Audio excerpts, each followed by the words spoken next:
الحمد للہ وکفا وسلام علی عبادہ الذین اصطفی اما بعد اعوذ باللہ من الشیطان الرجیم بسم اللہ الرحمن الرحیم شہد اللہ انہ لا الہ الا ھو والملائکۃ واولو العلم قائما بالقسط لا الہ الا ھو العزیز الحکیم سبحان ربک رب العزت عما یصفون وسلام علی المرسلین والحمد للہ رب العالمین اللہم صلی علی سیدنا محمد وعلی آل سیدنا محمد وبارک وسلم۔ دین اسلام کی بنیاد 5 چیزوں پر ہے، یعنی 5 چیزیں دین اسلام کے ستون ہیں۔ بنی الاسلام علی 5، حدیث مبارکہ میں ہے کہ دین اسلام کی بنیاد 5 چیزوں پر ہیں۔ وہ 5 ستون کون سے ہیں؟ پہلا ہے ایمان، کلمہ پڑھنا۔ یہ ایک ایسی عبادت ہے کہ ہر حال میں انسان کو دل سے اللہ کی وحدانیت کی اور نبی علیہ السلام کی رسالت کی تصدیق کرنی ضروری ہے۔ باقی عبادتیں کسی کسی وقت میں فرض ہیں۔ نماز دن میں 5 مرتبہ فرض ہے، روزے رمضان شریف میں فرض ہیں، حج اپنے موقع پہ ذی الحجہ میں فرض ہے، زکوٰۃ سال میں 1 مرتبہ فرض ہے۔ لیکن کلمہ ایسی عبادت ہے، امیر ہو، غریب ہو، بیمار ہو، صحت مند ہو، عالم ہو، جاہل ہو، کوئی بھی انسان ہو، ہر بندے کو ہر حال میں اپنے دل میں اس کلمے کی تصدیق کرنی ضروری ہے، اور اس کو پڑھنے سے انسان کفر سے نکل کر اسلام کی حدوں میں داخل ہو جاتا ہے۔ اس لیے یہ کلمہ بہت بڑی عبادت ہے جو انسان کے اسلام میں آنے کا سبب بن جاتا ہے، مگر اس میں دل کی تصدیق ضروری ہے۔ اگر زبان سے کلمہ پڑھ لے، دل تصدیق نہ کرے تو پھر انسان صحیح معنوں میں مسلمان نہیں ہوتا۔ علامہ اقبال نے کہا، خرد نے کہہ بھی دیا لا الہ تو کیا حاصل، دل و نگاہ مسلمان نہیں تو کچھ بھی نہیں۔ اور ایک جگہ فرماتے ہیں، تو عرب ہے یا عجم ہے تیرا لا الہ الا، تو عرب ہے یا عجم ہے تیرا لا الہ الا، لغت غریب جب تک تیرا دل نہ دے گواہی، جب تک تیرا دل گواہی نہ دے گا تیرا لا الہ الا اللہ کہنا لغت غریب کی مانند ہے۔ تو دل کی تصدیق ضروری ہے کہ دل اس کو مان رہا ہو، دل کہہ رہا ہو۔ اور یہ اتنی بڑی عبادت ہے، اس کلمے کو پڑھنے پر انسان کے پچھلی زندگی کے سب گناہوں کی بخشش ہو جاتی ہے۔ حدیث مبارکہ میں ہے، جب کوئی بندہ کلمہ پڑھتا ہے تو ایک فرشتہ اس کا یہ عمل لے کے اللہ کے حضور پیش کرنے کے لیے جاتا ہے۔ راستے میں اس کی ایک اوپر سے نیچے آنے والے فرشتے سے ملاقات ہوتی ہے، تو اوپر والا فرشتہ پوچھتا ہے کہاں جا رہے ہو؟ تو یہ فرشتہ کہتا ہے ایک بندے نے کلمہ پڑھا اور میں اس کا یہ عمل اللہ کے حضور پیش کرنے کے لیے جا رہا ہوں۔ پھر یہ اس سے پوچھتے ہیں کہ آپ کہاں جا رہے ہیں؟ وہ جواب دیتا ہے کہ جس بندے نے کلمہ پڑھا میں اس بندے کے زندگی کے پیچھے سب گناہوں کی بخشش کا پیغام لے کے جا رہا ہوں۔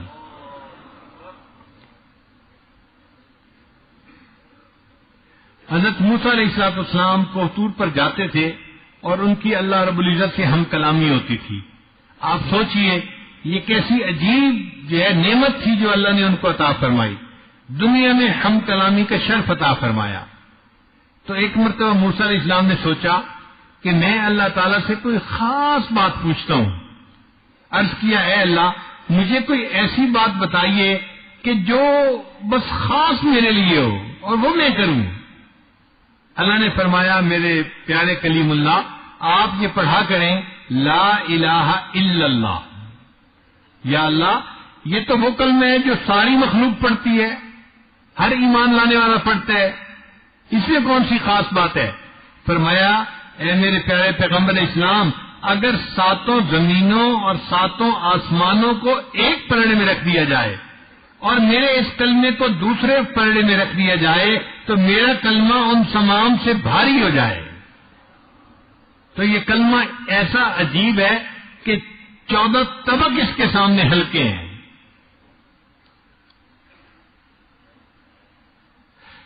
یہاں سالک کے ذہن میں سوال پیدا ہوتا ہے کہ آخر 7 زمین اور 7 آسمانوں سے یہ کلمہ بھاری کیسے بن گیا؟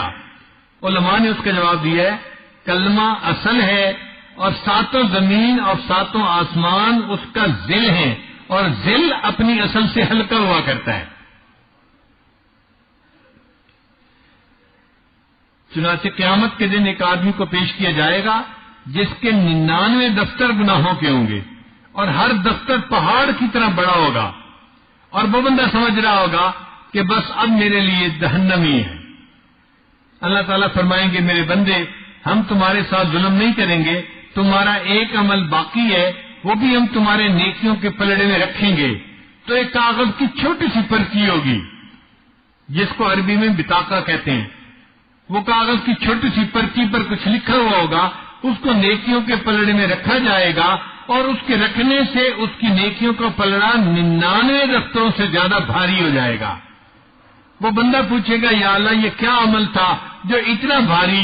اس کو بتایا جائے گا کہ تو نے جو کلمہ پڑھا تھا وہ کلمے کا عمل ہم نے رکھا اور وہ تیرے سب گناہوں سے زیادہ بھاری ہو گیا. یہ جو لا الہ الا اللہ ہے نا، اس کے 12 حروف بنتے ہیں. لا الہ الا اللہ کے 12 حروف بنتے ہیں. چنانچہ علماء نے لکھا ہے کہ جو لا الہ الا اللہ کی تصدیق کرے گا، پڑھے گا، اللہ تعالیٰ اس کے بدلے 12 مہینوں کے سب گناہ معاف فرما دیں گے. اور بعض علماء نے لکھا کہ انسان کے جسم میں 12 گناہ کے اعضاء ہیں، 2 پاؤں، 2 ہاتھ، 2 کان اور 2 آنکھیں، یہ 8 ہو گئے. اور باقی 4 اعضاء زبان، دل، دماغ اور شرمگاہ، تو یہ 12 اعضاء بن گئے. تو جو بندہ کلمے کا ورد کرتا ہے اس کے 12 حروف کے صدقے اللہ تعالیٰ اس کے 12 اعضاء کے کیے ہوئے سب گناہوں کو معاف فرما دیتے ہیں. جہنم کے 7 دروازے ہیں، لہا 7 ابواب، قرآن مجید میں ہے، اس کے اللہ نے 7 دروازے بنائے ہیں.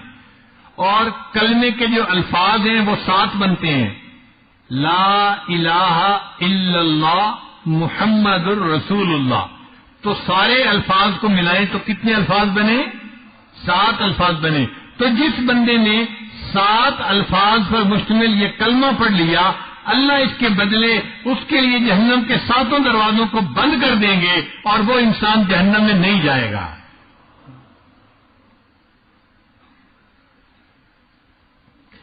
کلمے کے کسی حرف کے اوپر نقطہ نہیں ہے، کوئی ایسا حرف کلمے میں نہیں کہ جس کے اوپر نقطہ ہو یا نیچے نقطہ ہو، فوقانی یا تحتانی کوئی نقطہ نہیں ہے. علماء نے لکھا ہے اس میں حکمت یہ ہے کہ اللہ تعالیٰ یہ بتانا چاہتے تھے کہ دیکھو جس طرح کلمے کے اندر کوئی نقطہ نہیں، نہ اوپر نہ نیچے، اسی طرح اللہ کا بھی کوئی شریک نہیں، نہ اس دنیا میں نہ آسمان پہ، سارے جہان میں اللہ کا کوئی شریک نہیں. اللہ تعالیٰ شرک سے پاک ہے. یہ کلمہ اتنی بڑی عبادت ہے کہ نبی علیہ السلام دعا کرتے تھے. ایک صاحب تھے جو بنو کلب کے سردار تھے، ان کا نام تھا دہیا کلبی.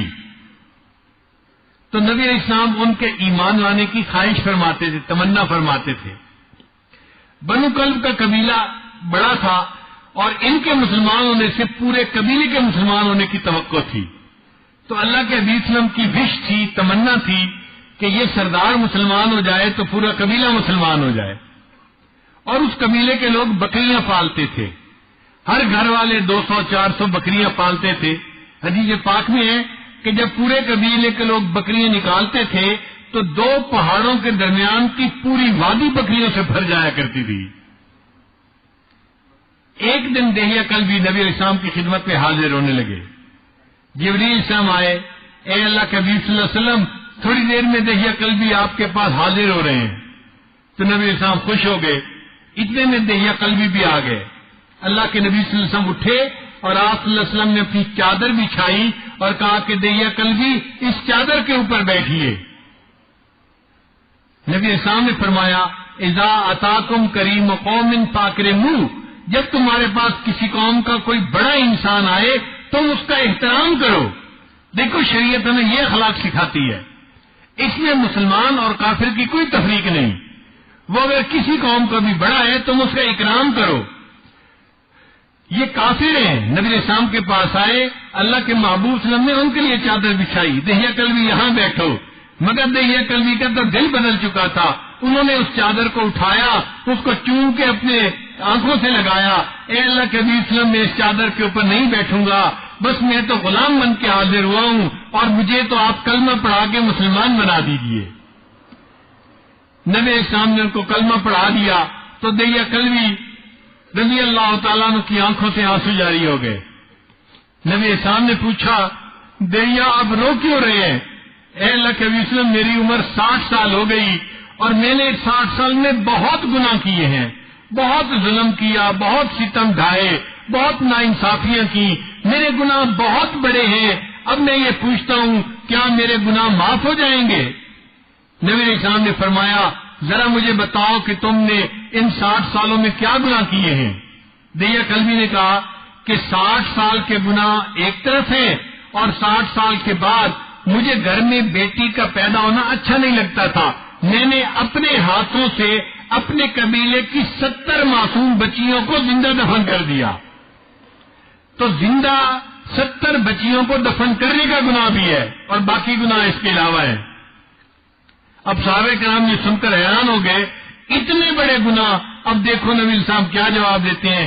نبی اسلام نے جواب میں فرمایا ابھی ابھی اللہ رب العزت نے پیغام بھیجا ہے الاسلام یہدم ما کان قبلہ، جو بندہ کلمہ پڑھتا ہے پچھلی زندگی کے جتنے بھی گناہ ہوتے ہیں اللہ سب گناہوں کو معاف فرما دیتے ہیں.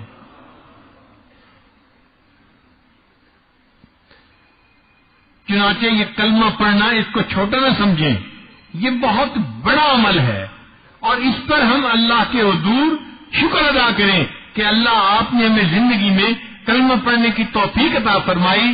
اصل قیمتی متاع ہمارے پاس سب سے بڑی یہی ہے، اس سے بڑی قیمتی چیز کوئی نہیں ہے.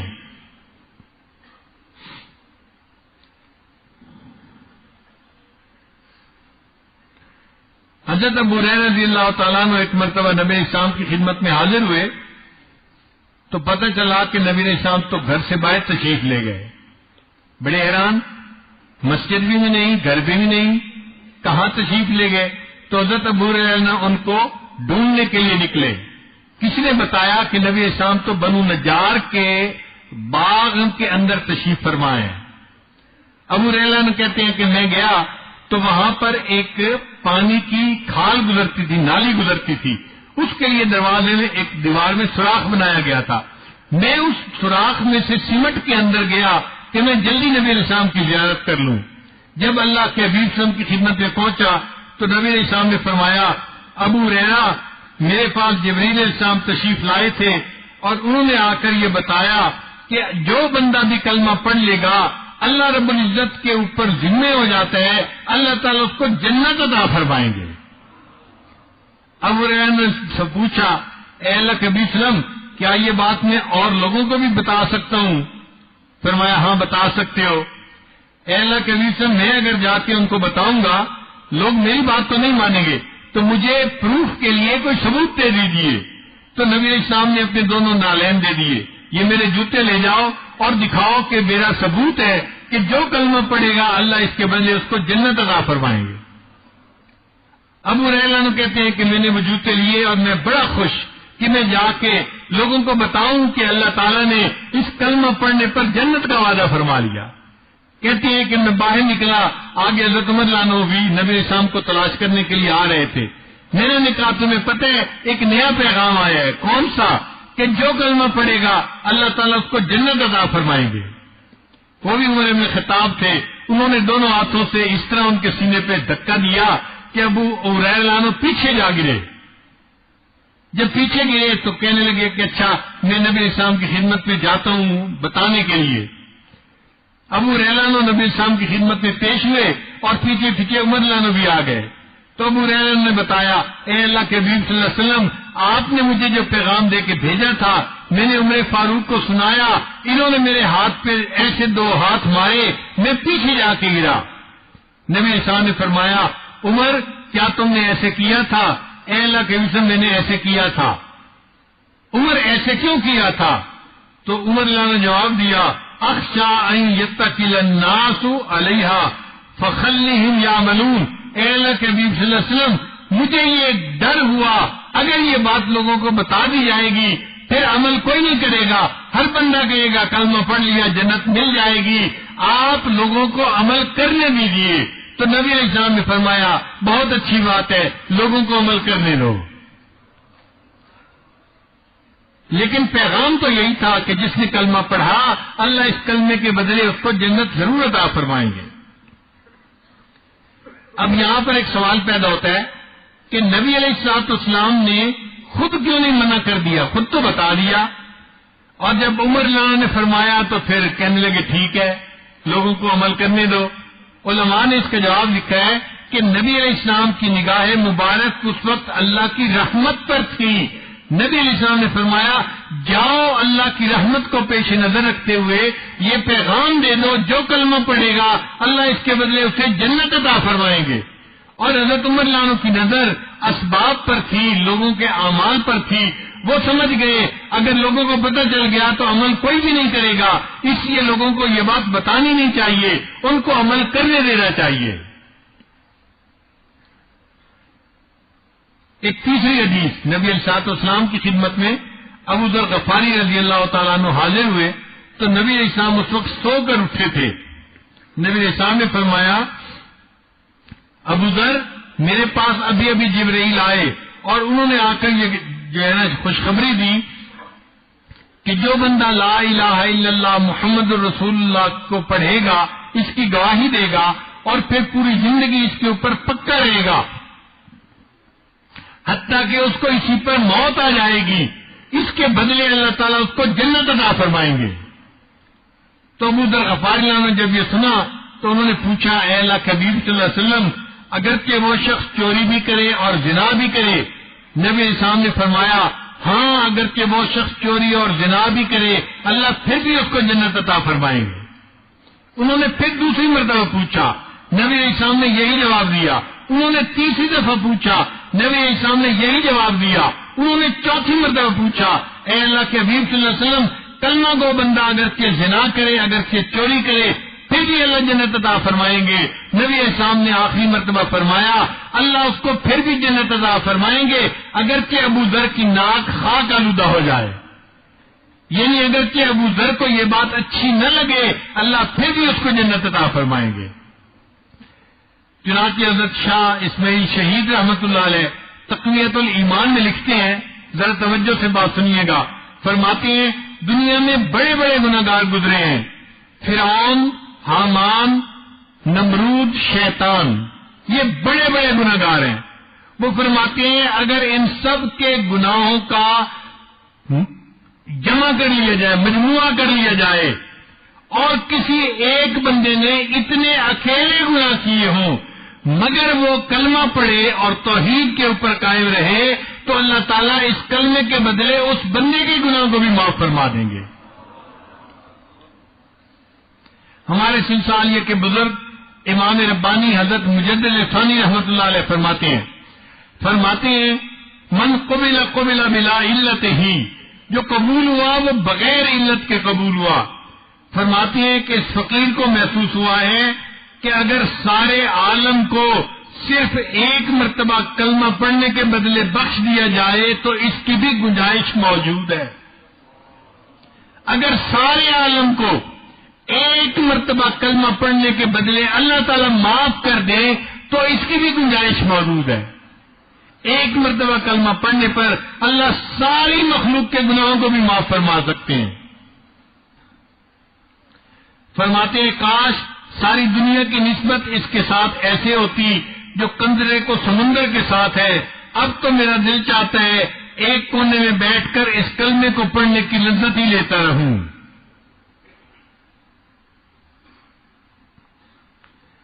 تو دل میں سوال پیدا ہوتا ہے کہ کلمہ پڑھنے پر اللہ کی اتنی رحمتیں کہ ایک مرتبہ کلمہ پڑھنے پر ساری خدائی کے گناہوں کو اللہ معاف کر سکتے ہیں. تو علماء نے لکھا ہے کہ ہاں یہ کلمہ بہت بڑی بات ہے کہ ایک بندہ اللہ کی وحدانیت کا اقرار کرتا ہے. اب اللہ تعالیٰ اس کو جو چاہے عطا فرمائے اور اس کی جس غلطی کو چاہے معاف فرما دے. حضرت یوسف علیہ السلام کے زمانے میں قحط پڑا تو یوسف علیہ السلام نے ایک اصول بنا دیا، گھر کے جتنے لوگ ہوں گے ہم اتنی بوری گندم بندوں کو دیں گے اور اتنی قیمت ہوگی. اور لوگوں کو متعین کر دیا کہ بھئی سارے دن میں جو لوگ آتے رہے ان کے گھر کے بندے پوچھ کے اتنی بوری گندم دے کے ان کو فارغ کر دو. ایک لڑکا آیا جو اٹھتا نوجوان تھا، یعنی 15-16 سال اس کی عمر تھی. اس نے آ کے کہا جی کہ مجھے گندم چاہیے. لوگوں نے پوچھا گھر کے افراد کتنے ہیں؟ جی گھر کے افراد اتنے ہیں. یعنی انہوں نے کوئی 5-7 بندوں کا نام لیا. چنانچہ جب 5-7 بندوں کا نام لیا انہوں نے کہا بھائی اتنی قیمت دے دو، ہم آپ کو اتنی بڑی گندم دے دیتے ہیں. اتنی بڑی گندم اس کو مل گئی. وہ لڑکا کہنے لگا کہ مجھے جی اور گندم چاہیے. ان کا بھائی ہم تو ایک اصول کے مطابق گندم دیتے ہیں، اگر آپ کو اسپیشل فیور چاہیے تو یوسف علیہ السلام وہاں موجود ہیں، ان کے پاس جاؤ، ان کی جیورسڈکشن میں ہے، وہ جس بندے کو جتنا چاہیں گندم دے دیں، ان کا اختیار ہے. وہ نوجوان یوسف علیہ السلام کے پاس آ گیا، حضرت مجھے گندم چاہیے. بھائی لوگوں نے گندم نہیں دی. حضرت انہوں نے تو گھر کے بندوں کے مطابق 1 بوری پر ہیڈ ہم نے دے دی ہے، مگر مجھے اور چاہیے. اچھا بھائی 3 بوری اور لے لو، 10 بوری لے جاؤ. نہیں حضرت مجھے اور چاہیے. جب اس نے اور مانگی تو یوسف علیہ السلام حیران ہوئے. بھائی تجھے 10 بوری گندم دے رہے ہیں 7 کی جگہ اور تیرا دل نہیں بھر رہا اور گندم مانگ رہے. اس نے آگے سے کہا کہ حضرت اگر آپ کو پتہ چل جائے نا کہ میں کون ہوں تو آپ مجھے بہت زیادہ گندم دیں گے. یوسف علیہ السلام نے پوچھا اچھا بتاؤ بھائی تم کون ہو؟ اس نے کہا کہ حضرت جب آپ پر زلیخا نے زنا کی تہمت لگائی تھی تو جس معصوم بچے نے گواہی دی تھی آپ کی پاکدامنی کی، وہ بچہ میں ہوں، اب بڑا ہو کے جوان ہو گیا ہوں. جب یوسف علیہ السلام نے یہ بات سنی تو دل میں ایسی محبت اٹھی، اس کو سینے سے لگایا، اس کے ماتھے کو بوسہ دیا اور فرمایا اس نوجوان کو 40 بوری گندم اور دے دو اور اس کی گندم اس کے گھر تک پہنچا کے بھی آؤ. اب اس نوجوان کو 50 بوری گندم مل گئی اور سرکاری سواریاں بھی مل گئیں تو وہ لڑکا بڑا خوشی خوشی رخصت ہوا. جب وہ رخصت ہوا تو اللہ تعالیٰ نے وہی فرمائی اے میرے پیارے یوسف علیہ السلام آپ نے اس نوجوان کی بڑی عزت افزائی کی. عرض کیا یا اللہ یہ وہ نوجوان ہے جس نے میری پاک دامنی کی گواہی دی تھی. یہ جب میرے پاس آیا میرا دل چاہا میں اس کو اتنا دوں جتنا میں دے سکتا ہوں. اللہ تعالیٰ نے فرمایا یوسف علیہ السلام پھر گواہ رہنا جس نے آپ کی پاک دامنی کی گواہی دی تھی. جب وہ آپ کے پاس آیا آپ نے اتنا دیا جو آپ دے سکتے تھے. تو میں پروردگار بھی کہتا ہوں جو میرا بندہ دنیا میں میری وحدانیت کی گواہی دے گا جب قیامت کے دن وہ میرے پاس آئے گا پھر اس کو میں بھی اتنا دوں گا جو میری شان کے مطابق ہوگا. اس لیے ایک مرتبہ کلمہ پڑھنے پر اللہ تعالیٰ ساری مخلوق کے گناہوں کو بھی معاف کر دے. تو کلمے کے اندر اتنی خوبی ہے کہ اللہ اس کے بدلے سب گناہوں کو معاف فرما سکتے ہیں.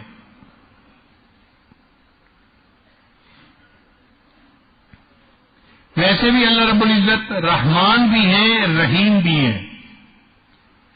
رحمت کے صفت پر اللہ تعالیٰ کے 2 نام ہیں رحمان اور رحیم. رحمان کا مطلب کہ جس کی رحمت اپنے پرائے ہر ایک کے اوپر ہو. آپ دیکھیے اللہ کی رحمت اپنوں پہ بھی ہے پرایوں پہ بھی ہے، وفاداروں پہ بھی ہے غداروں کو بھی ہے. کافروں کو کھانے کے لیے کون دیتا ہے؟ زندگی کس نے دی؟ صحت کس نے دی؟ دنیا میں سب کچھ کس نے عطا کیا؟ اللہ نے عطا کیا. تو اللہ تعالیٰ رحمان ہے، وفاداروں کو بھی دیتے ہیں غداروں کو بھی دیتے ہیں. اور ایک اللہ تعالیٰ اپنے ایمان والے بندوں کے اوپر خاص مہربان ہے، تو اس لیے ان کی صفت رحیم ہے۔ اس کی مثال یوں سمجھے، عورت فطرتاً بچوں کے اوپر مہربان ہوتی ہے، لیکن اپنے بیٹے کے اوپر خاص مہربان ہوتی ہے۔ وہ جو بچوں پر مہربان ہے یہ رحمانیت کی صفت سمجھ لیجیے، اور وہ جو اپنے بیٹے پر مہربان ہے یا رحمت کرتی ہے تو یہ رحمت کی صفت ہے جو اس کے اندر ہے۔ تو اللہ تعالیٰ رحمان بھی ہیں اور رحیم بھی ہیں۔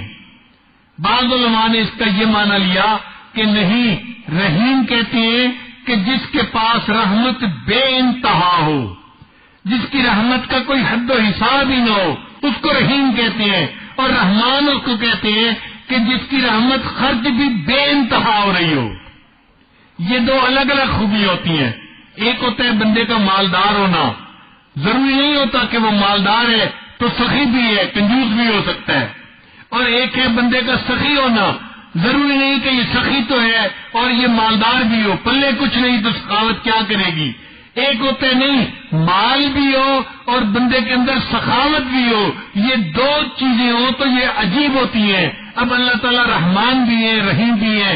رحمان کا مطلب کہ اللہ تعالیٰ نہیں، رحیم کا مطلب کہ اللہ تعالیٰ کی رحمت بے حد و حساب ہے، اور رحمان کا مطلب کہ اللہ کی رحمت خرچ بھی بے انتہا ہو رہی ہے۔ اب ایسی ذات جس کی رحمت کا یہ حال ہے، جب کوئی اس کی وحدانیت کی گواہی دے گا تو پھر اللہ تعالیٰ اس بندے کو کتنا عطا فرمائیں گے، آپ خود غور کر سکتے ہیں۔ کہتے ہیں کہ حاتم طائی کے پاس ایک فقیر آیا، اس نے کہا جی مجھے 5 دینار چاہیے۔ حاتم طائی نے اپنے بندے کو بلایا، اس کو 500 دے دو۔ تو وہ دینے والا بڑا حیران، مانگنے والے نے 5 مانگے تھے اور دینے والا 500 دینے کے لیے کہہ رہے۔ اس نے فقیر کو تو دے کے بھیج دیا۔ پھر حاتم طائی سے پوچھا، جناب جب اس نے مانگے 5 تھے، آپ نے 500 دینے کا حکم کیا۔ حاتم طائی نے کہا اس نے اپنے حاجت کے مطابق مانگا تھا اور میں نے اس کو 500 اپنے مقام کے مطابق عطا فرمایا۔ اگر دنیا کے سخی اتنا سخی ہو سکتا ہے، اللہ رب العزت تو احکم الحاکمین ہے، پھر اگر کوئی بندہ ان کی وحدانیت کی گواہی دے گا اللہ کتنا عطا فرمائیں گے، اس کا کوئی بندہ اپنے ذہن میں تصور بھی نہیں کر سکتا۔ اس لیے یہ کلمے کا پڑھنا بہت بڑی سعادت ہے، بہت بڑی نعمت ہے جو اللہ نے ہمیں عطا کی، ہمیں اس پر اللہ کا شکر ادا کرنا چاہیے۔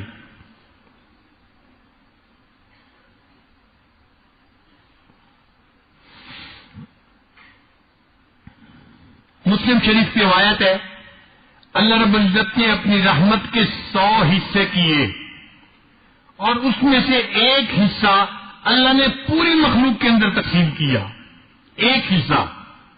اب اس ایک حصے کے آگے کھربوں کھرب حصے بنے اور چھوٹے چھوٹے حصے سب انسانوں کو ملے، حیوانوں کو، پرندوں کو، سب کو ملے۔ آج دنیا میں جہاں محبت نظر آ رہی ہے یہ اسی رحمت کے چھوٹے سے حصے کی وجہ سے ہے۔ ماں بیٹے سے محبت کرتی ہے، باپ اولاد سے محبت کرتا ہے، خامد بیوی سے محبت کرتی ہے، بہن بھائی ایک دوسرے سے محبت کرتے ہیں، بھائی بھائی محبت کرتے ہیں، پڑوسی پڑوسی محبت کرتا ہے، دو دوست ایک دوسرے سے محبت کرتے ہیں۔ انسانوں میں بھی، حیوانوں میں بھی، چرندوں میں، پرندوں میں یہ جتنی محبت ہے یہ اللہ تعالیٰ کے ایک حصہ رحمت کی آگے کھربوں کھرب حصے میں سے ایک حصے کا جو ہے یہ اثر ہے۔ آپ سوچئے اس چھوٹے سے ایک حصے کا جو ریت کے ایک ذرے کے برابر ہے، ماں کے اندر اللہ نے وہ رحمت رکھی ہے، اب یہ ماں اپنے بیٹے پہ کتنی مہربان ہوتی ہے۔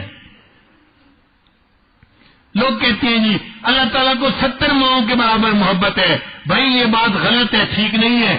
70 ماؤں کی محبت تو بہت تھوڑی ہے، ساری دنیا کی ماؤں کی، والدین کی، بھائیوں کی، بہنوں کی محبت جمع کی جائے، پھر جو حیوانوں میں محبت ہے اس کو جمع کریں، پھر جو پرندوں میں محبت ہے، ساری مخلوق کی محبتوں کو جمع کریں، وہ ایک حصہ ہے اور اللہ کے پاس 100 حصے رحمت ہے، اور اللہ قیامت کے دن ان 100 حصوں کے ساتھ اپنے بندوں پر مہربانی فرمائیں گے۔ کسی ماں کو کہے نا اپنے بچے کو آگ میں ڈالے، کوئی ماں مانے گی؟ خود مر جائے گی، اپنے بچے کو کبھی آگ میں نہیں ڈالے گی۔ اور حدیث پاک سے ثابت ہے، نبی علیہ السلام نے ایک مرتبہ ایک جگہ پڑاؤ فرمایا تو ایک عورت تھی جو وہاں روٹیاں پکا رہی تھی تنور پر۔ اس نے سنا کہ مسلمان آئے ہیں اور مسلمانوں کے پیغمبر اسلام تشریف لائے ہیں، تو وہ بھی مسلمان عورت تھی۔ اس نے اپنی روٹیاں مکمل کی اور وہ نبی علیہ السلام کی خدمت میں حاضر ہو گئے۔ اے اللہ کے حبیب صلی اللہ علیہ وسلم، مجھے اس بات کا جواب دیجیے، کیا کوئی ماں اپنے ہاتھ سے اپنے بچے کو تنور کے اندر ڈال سکتی ہے؟ تو نبی علیہ الصلوۃ والسلام کی جو ہے نا فرمایا نہیں۔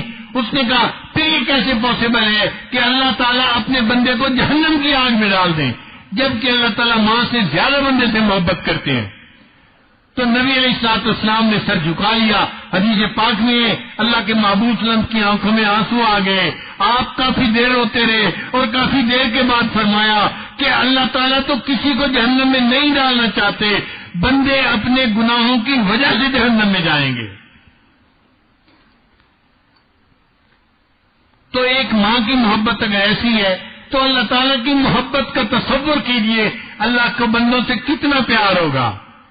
ان اللہ بالناس لرؤوف الرحیم، بے شک اللہ تعالیٰ اپنے بندوں پر رؤوف اور رحیم ہے۔ اللہ کی اس رحمت کا کوئی تصور ہی نہیں کر سکتا۔ اس لیے اللہ تعالیٰ فرماتے ہیں ان رحمتی وسعت کل شیء، میری رحمت ہر چیز پر وسیع ہے، ہر چیز پر وسیع ہے۔ حتیٰ کہ حضرت قاری مطیب رحمۃ اللہ نے اپنی کتاب میں لکھا ہے کہ قیامت کے دن اللہ تعالیٰ اتنی رحمت فرمائیں گے، اتنی رحمت فرمائیں گے، ایک ایسا وقت آئے گا کہ شیطان کو بھی امید لگ جائے گی، اتنے بڑے بڑے گنہگار بخشے گئے تو میں بھی بخشا جاؤں گا، وہ بھی سر اٹھا کے دیکھے گا، شاید میری بھی بخشش کا اعلان کر دیا جائے۔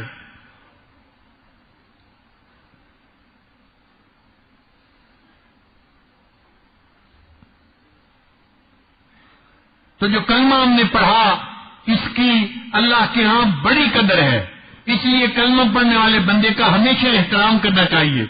نبی علیہ السلام ایک مرتبہ طواف فرما رہے تھے، ابو داؤد کی روایت ہے، تو آپ صلی اللہ علیہ وسلم نے بیت اللہ کو دیکھا اور فرمایا کہ اے بیت اللہ، تیری اللہ کے ہاں بڑی عزت ہے، بڑا اکرام ہے، لیکن حرمت المؤمن ارجح من حرمت الکعبہ، کلمہ پڑھنے والے مومن کا احترام اللہ کے ہاں بیت اللہ کے احترام سے بھی زیادہ ہے۔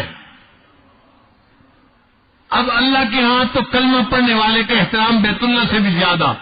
ہم بیت اللہ کے غلاف کو تو پکڑ کے چومتے ہیں، آنکھوں سے لگاتے ہیں، اور کلمہ کو انسان کے گریبان پکڑتے ہیں، اس سے جگڑتے ہیں۔ آپ بتاؤ ہم نے کلمہ کو انسان کا کیا اکرام کیا؟ جس نے کلمہ پڑھا وہ بڑا قیمتی ہے، جتنا گنہگار ہوگا اگر توبہ کر لے گا اللہ اس کو معاف فرما دیں گے۔ اس لیے ہر کلمہ کو انسان کو اپنے سے افضل سمجھنا چاہیے۔ ایک مرتبہ بنی اسرائیل کا ایک بندہ تھا، تو ان کے بارے میں حضرت موسیٰ علیہ السلام نے دعا کی، یا اللہ جو دنیا میں تیرا سب سے زیادہ بدکار بندہ ہے میں اس کو دیکھنا چاہتا ہوں۔ اللہ تعالیٰ نے فرمایا فلاں بندہ سب سے زیادہ گنہگار ہے۔ کچھ عرصہ گزرا تو پھر دعا کی، یا اللہ میں چاہتا ہوں کہ جو دنیا میں تیرا سب سے زیادہ نیکوکار بندہ ہے میں اس کو دیکھنا چاہتا ہوں۔ اللہ نے فرمایا فلاں جگہ پہ وہ میرا بندہ ہے۔ جب موسیٰ علیہ السلام گئے تو وہی بندہ وہاں بیٹھا ہوا موجود تھا۔ یا اللہ یہ تو سب سے زیادہ بدکار تھا۔ اللہ نے فرمایا میرے پیارے موسیٰ علیہ السلام اس دوران اس نے سچی توبہ کی، میں نے اس کے سب گناہوں کو نیکیوں میں بدل دیا، یہ سب سے زیادہ بدکار تھا، اب یہ سب سے زیادہ نیکوکار بندہ بن گیا۔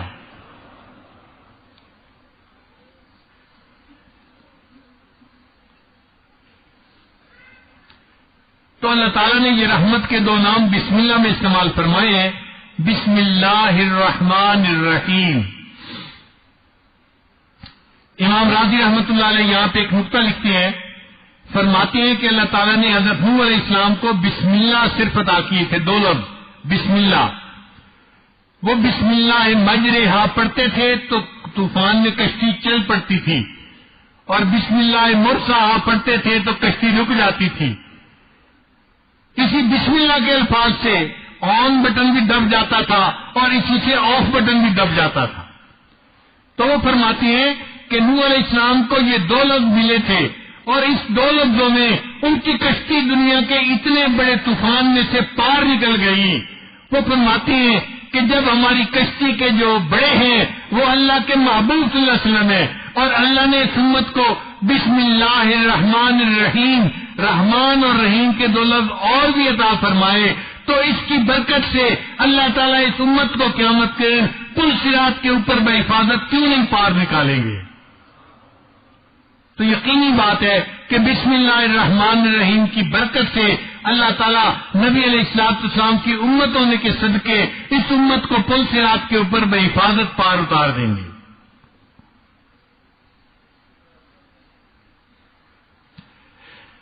کلمے کا دوسرا حصہ ہے محمد الرسول اللہ.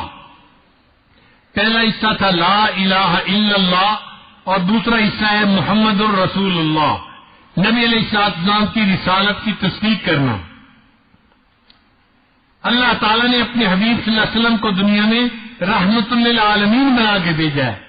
نبی علیہ السلام صرف انسانوں کے لیے رحمت بن کر نہیں آئے، انسانوں کے لیے، حیوانوں کے لیے، چرندوں کے لیے، پرندوں کے لیے، نباتات کے لیے، جمادات کے لیے، ہر کسی کے لیے دنیا میں رحمت بن کر آئے.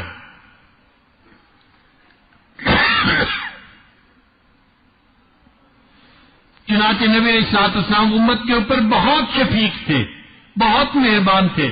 اللہ تعالیٰ تصدیق فرماتے ہیں حریص علیکم، یہ میرے محبوب تو آپ لوگوں کے اوپر بڑے حریص ہیں، بالمؤمنین رؤوف الرحیم، اور ایمان والوں کے ساتھ تو بڑے رؤوف اور بڑے رحیم ہیں.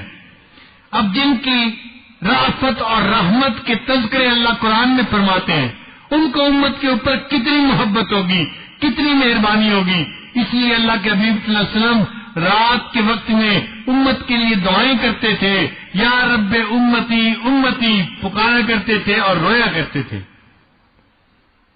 کتابوں میں لکھا ہے کہ یہ وصف اللہ کے حبیب صلی اللہ علیہ وسلم کو حاصل تھا. پہلے انبیاء کے بارے میں یہ بات نقل نہیں کی گئی کہ وہ اپنی امتوں کے لیے راتوں کو رویا کرتے تھے.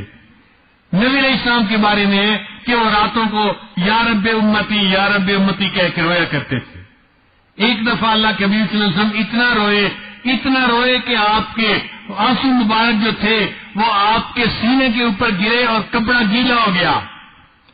تو عائشہ صدیقہ رضی اللہ عنہا نے دیکھا اور پوچھا، اے اللہ کے نبی صلی اللہ علیہ وسلم، آپ کو امت پر اتنا پیار ہے، اتنی رحمت ہے کہ آپ اتنا رو رہے ہیں، روتے روتے آپ کا جو دامن ہے وہ تر ہو گیا. تو نبی علیہ السلام نے فرمایا، عائشہ میں پوری زندگی یا رب امتی امتی کہتا رہوں گا، اور جب میری سکرات موت ہوگی میں اس وقت بھی یا رب امتی کہوں گا. اور عائشہ جب میں فوت ہو جاؤں گا اور قبر سے قیامت کے دن اٹھایا جاؤں گا میں اس وقت بھی یا رب امتی کہتا ہوا اٹھوں گا. اور جب اللہ تعالیٰ قیامت کے دن میری امت کو کھڑا کریں گے تو سب انبیاء نفسی نفسی کہہ رہے ہوں گے، عائشہ میں اس دن بھی یا رب امتی کہہ رہوں گا. تو جس اللہ کے حبیب صلی اللہ علیہ وسلم کو اپنی امت سے اتنا پیار ہے، آپ اندازہ لگائیے کہ وہ کتنے مہربان ہوں گے اپنی امت کے اوپر. حدیث مبارکہ میں نبی علیہ السلام نے دعا مانگی، اے اللہ میری امت کا حساب میرے سپرد کر دیجئے، قیامت کے دن میں اپنی امت کا حساب لے لوں. تو اللہ تعالیٰ نے پوچھا، میرے محبوب آپ نے یہ دعا کیوں مانگی؟ تو نبی علیہ السلام نے عرض کیا، یا اللہ میں نے یہ دعا اس لیے مانگی ہے، قیامت کے دن اگر میری امت کا حساب ہوگا تو سب انبیاء کے سامنے، امتوں کے سامنے میری امت کے اعمال کھلیں گے، اتنے بڑے بڑے گناہ نکلیں گے، مجھے اس دن بڑا افسوس ہوگا، مجھے شرمندگی ہوگی. اے اللہ میں چاہتا ہوں امت کا حساب میں خود لے لوں، اس لیے حساب میرے سپرد کر دیجئے. اللہ رب العزت نے جواب دیا، میرے محبوب صلی اللہ علیہ وسلم آپ امت کا حساب خود کیوں مانگتے ہیں؟ آپ کی امت کا حساب میں لوں گا، مگر اس طرح لوں گا کہ جب امت کے سامنے آپ کے آئے گی تو آپ کے پاس آنے سے پہلے امت کے سارے بڑے بڑے گناہوں کو میں معاف کر دوں گا. آپ کے سامنے بھی ان کے بڑے گناہ نہیں آنے دوں گا. تو نبی علیہ السلام خوش ہو گئے کہ اللہ میری امت کا حساب آپ لے لیجئے گا. چنانچہ رب کریم نے شریعت کے اندر اصول ایسے بنا دیے کہ اس امت کو اللہ تعالیٰ اسی دنیا میں گناہوں کو معاف فرما دیتے ہیں. اس لیے اس امت کا نام ہے امت مرحومہ. امت مرحومہ یہ خیر الامم ہے. نبی علیہ السلام نے فرمایا انا خاتم النبیین وانتم خاتم الامم. میں خاتم النبیین ہوں اور تم خاتم الامم ہو. تم اللہ کے نبی خیر الامت ہو. یہ امت خیر ہی خیر ہے. فرمایا کنتم خیر امت اخرجت للناس. تم بہترین امت ہو, انسانوں کے لیے نکالی گئی ہو. چنانچہ نبی السلام نے فرمایا خیرکم خیرکم لأہلہ خیر الناس من ینفع الناس. اس امت کے لیے اللہ کے محبوب صلی اللہ علیہ وسلم نے خیر کے لفظ استعمال کیے ہیں. تو خیر ہی خیر ہے اس امت کے اندر. اس امت کی یہ کتنی بہتری ہے کہ یہ اللہ کے محبوب صلی اللہ علیہ وسلم کی امت ہے. اس سے بڑھ کر اس سے اور بڑی کیا سعادت ہو سکتی ہے. ہم جتنا اللہ کا شکر ادا کریں ہم شکر ادا نہیں کر سکتے. اللہ ہمیں آپ نے اپنے حبیب صلی اللہ علیہ وسلم کی امت میں پیدا فرما دیا.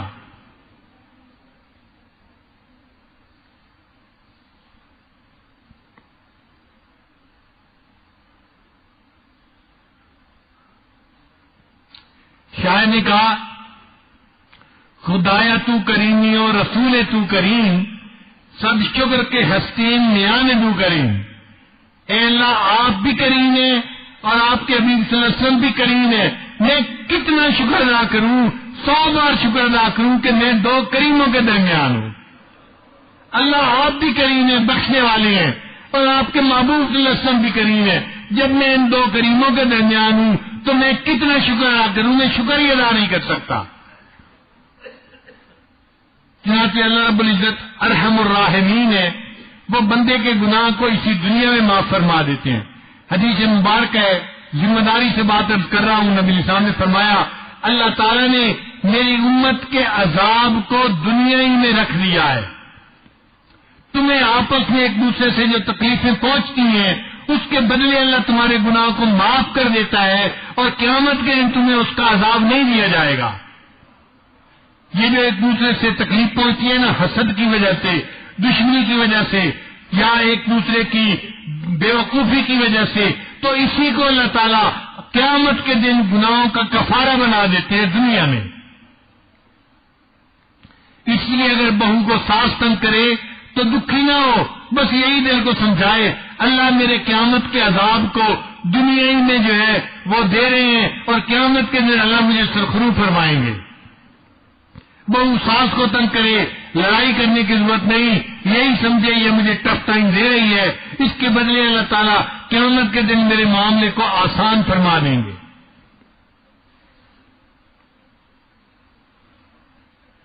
اب سنیے اللہ رب العزت نے اس امت کی کیا فیور کی ہے. سب سے پہلی بات کہ جب کوئی بندہ اپنے دل میں نیکی کا ارادہ کرتا ہے, نیکی نہیں کی ہوتی, نیکی کا ارادہ کرتا ہے تو نیکی والا فرشتہ فوراً ایک نیکی نامہ اعمال میں لکھ لیتا ہے.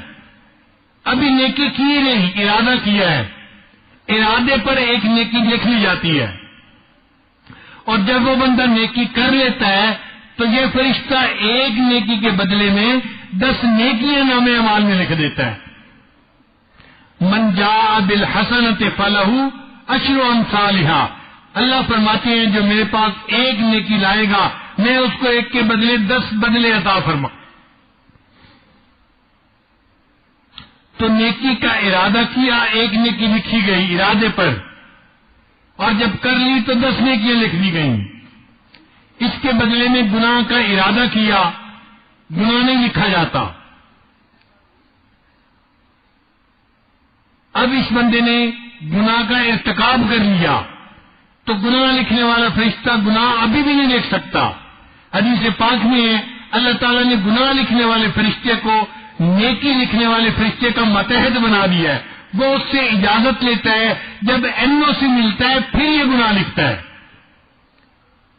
بندے نے گناہ کر لیا, اب گناہ والا فرشتہ نیکی والے فرشتے سے پوچھتا ہے جی گناہ یہ کر چکا میں لکھ لوں.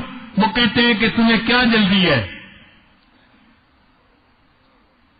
تمہیں کیا جلدی پڑی ہوئی ہے؟ صبر اوقات، صبر کرو، ویٹ کرو تھوڑی دیر، ہو سکتا ہے یہ توبہ کر لے اور گناہ لکھنے کی ضرورت ہی پیش نہ آئے۔ تو کئی پہر تک وہ فرشتہ انتظار کرتا رہتا ہے۔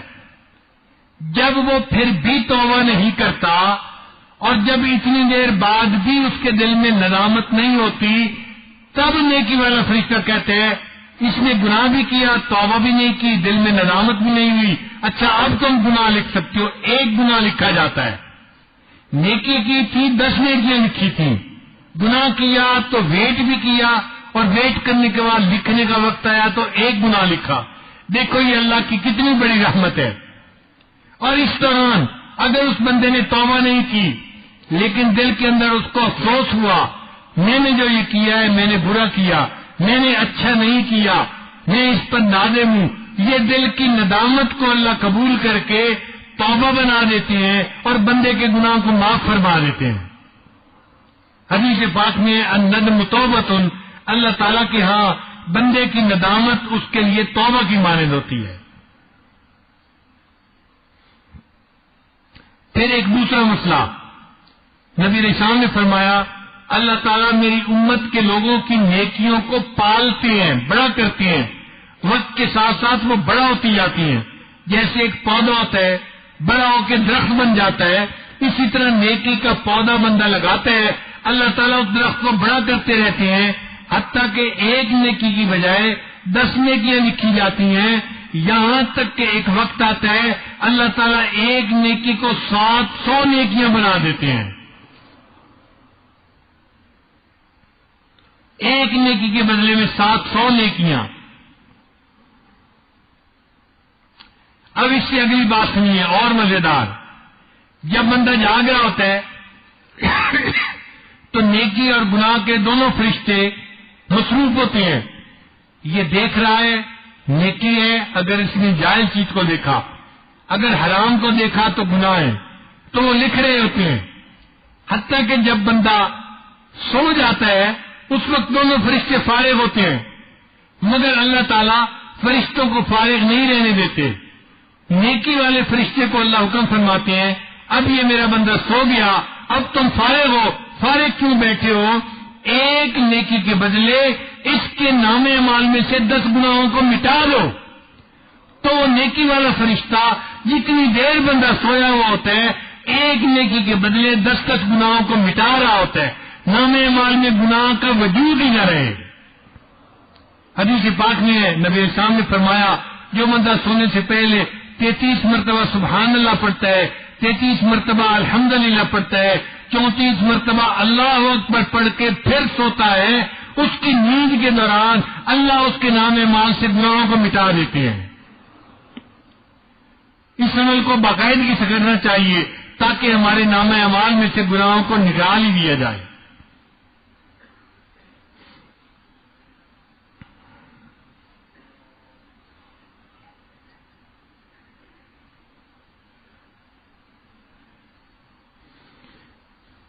پھر حدیث پاک میں ہے کہ ایک شادی شدہ آدمی اگر 2 رکعت پڑھتا ہے تو اس کو 2 رکعت کے اوپر 82 رکعتوں کا ثواب نصیب ہوتا ہے۔ اگر کنوارا نماز پڑھتا ہے تو اس کو 1 نماز کا ثواب، شادی شدہ پڑھتے ہیں 82 نمازوں کا ثواب۔ یا اللہ یہ کیا معاملہ؟ تو فرمایا یہ اس لیے کہ شادی شدہ بندے کے اوپر حقوق اللہ بھی ہیں اور حقوق العباد بھی ہیں، بیوی بچوں کے حقوق بھی ہیں۔ جب یہ بیوی بچوں کے حقوق ادا کرتے ہیں کے بعد پھر اللہ کا حق ادا کرتا ہے، اللہ فرماتے ہیں میرا بندہ ڈبل ڈیوٹی دے رہا ہے، میں اس کی اجرت کو بڑھا دیتا ہوں۔ دنیا کی فیکٹریوں میں ہم نے دیکھا اوور ٹائم میں ڈبل پیمنٹ کی جاتی ہے، اللہ تعالیٰ بھی 21 نمازوں کی بجائے اس شادی شدہ بندے کے نام اعمال میں 82 نمازوں کا ثواب لکھوا دیتے ہیں۔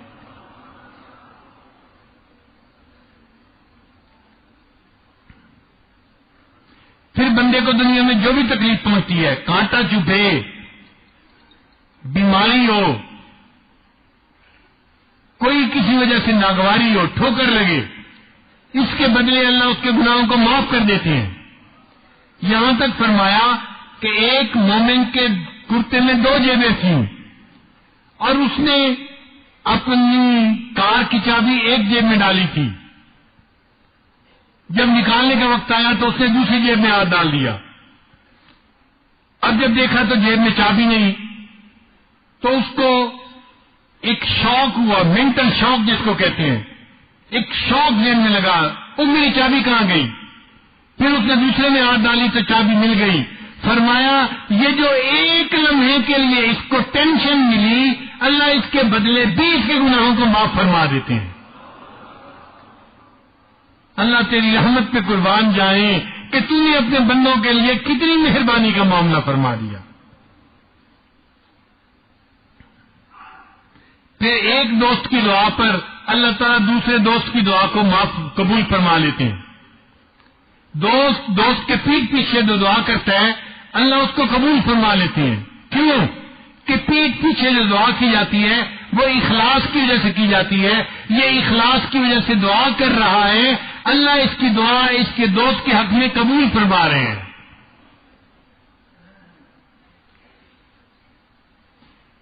حدیث پاک میں آتا ہے جو بندہ اہتمام کے ساتھ وضو کر کے جمعہ کے دن مسجد میں آتا ہے اور جمعہ کی نماز ادا کرتا ہے, اللہ تعالیٰ پورے ہفتے کے سارے گناہوں کو معاف فرما دیتے ہیں. حدیث پاک میں آتا ہے جو بندہ رمضان شریف کے روزوں کو صحیح طرح سے رکھتا ہے اور پھر وہ پورا رمضان اللہ کی عبادت میں گزارتا ہے, اللہ تعالیٰ اس رمضان کے بدلے پورے سال کے گناہوں کو معاف فرما دیتے ہیں. علماء نے لکھا ہے کہ رمضان کی مثال یوسف علیہ السلام کی مانند ہے. یوسف علیہ السلام 12 بھائی تھے, 11 کوكبا 11 بھائی تھے اور 12 خود یوسف علیہ السلام تھے. تو 11 بھائیوں کے گناہوں کو اللہ نے یوسف علیہ السلام کی وجہ سے معاف کر دیا تھا. اب رمضان کا مہینہ یوسف علیہ السلام کی مانند ہے, اللہ رمضان کے روزوں کے بدلے باقی 11 مہینوں کے گناہوں کو بھی معاف فرما دیتے ہیں.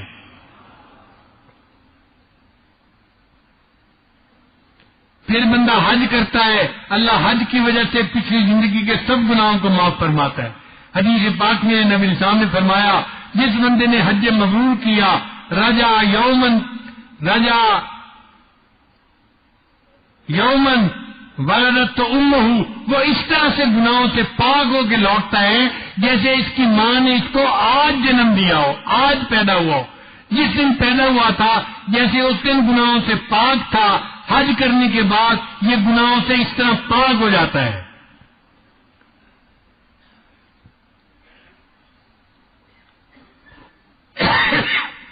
اب اتنی باتیں مردوں کے بارے میں بتائیں, عورتیں یہ بات سن رہی ہوں گی تو وہ بھی سوچ رہی ہوں گی کہ کوئی ہماری بات بھی بتا دیتے کہ ہمارے گناہ بھی کیسے معاف ہوتے ہیں.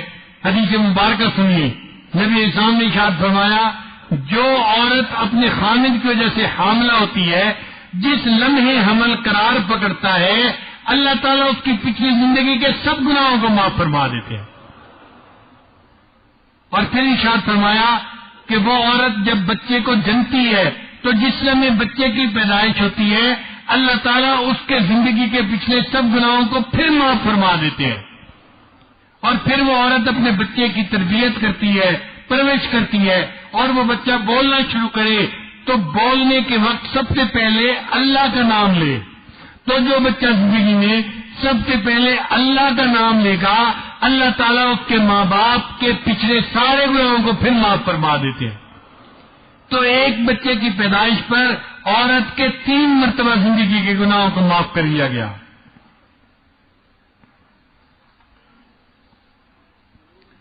پھر جب لوگ عید کی نماز پڑھتے ہیں تو حدیث پاک میں آتا ہے کہ عید کی نماز پڑھنے کے بعد اللہ فرشتوں سے پوچھتے ہیں میرے یہ بندے کیوں اکٹھے ہیں؟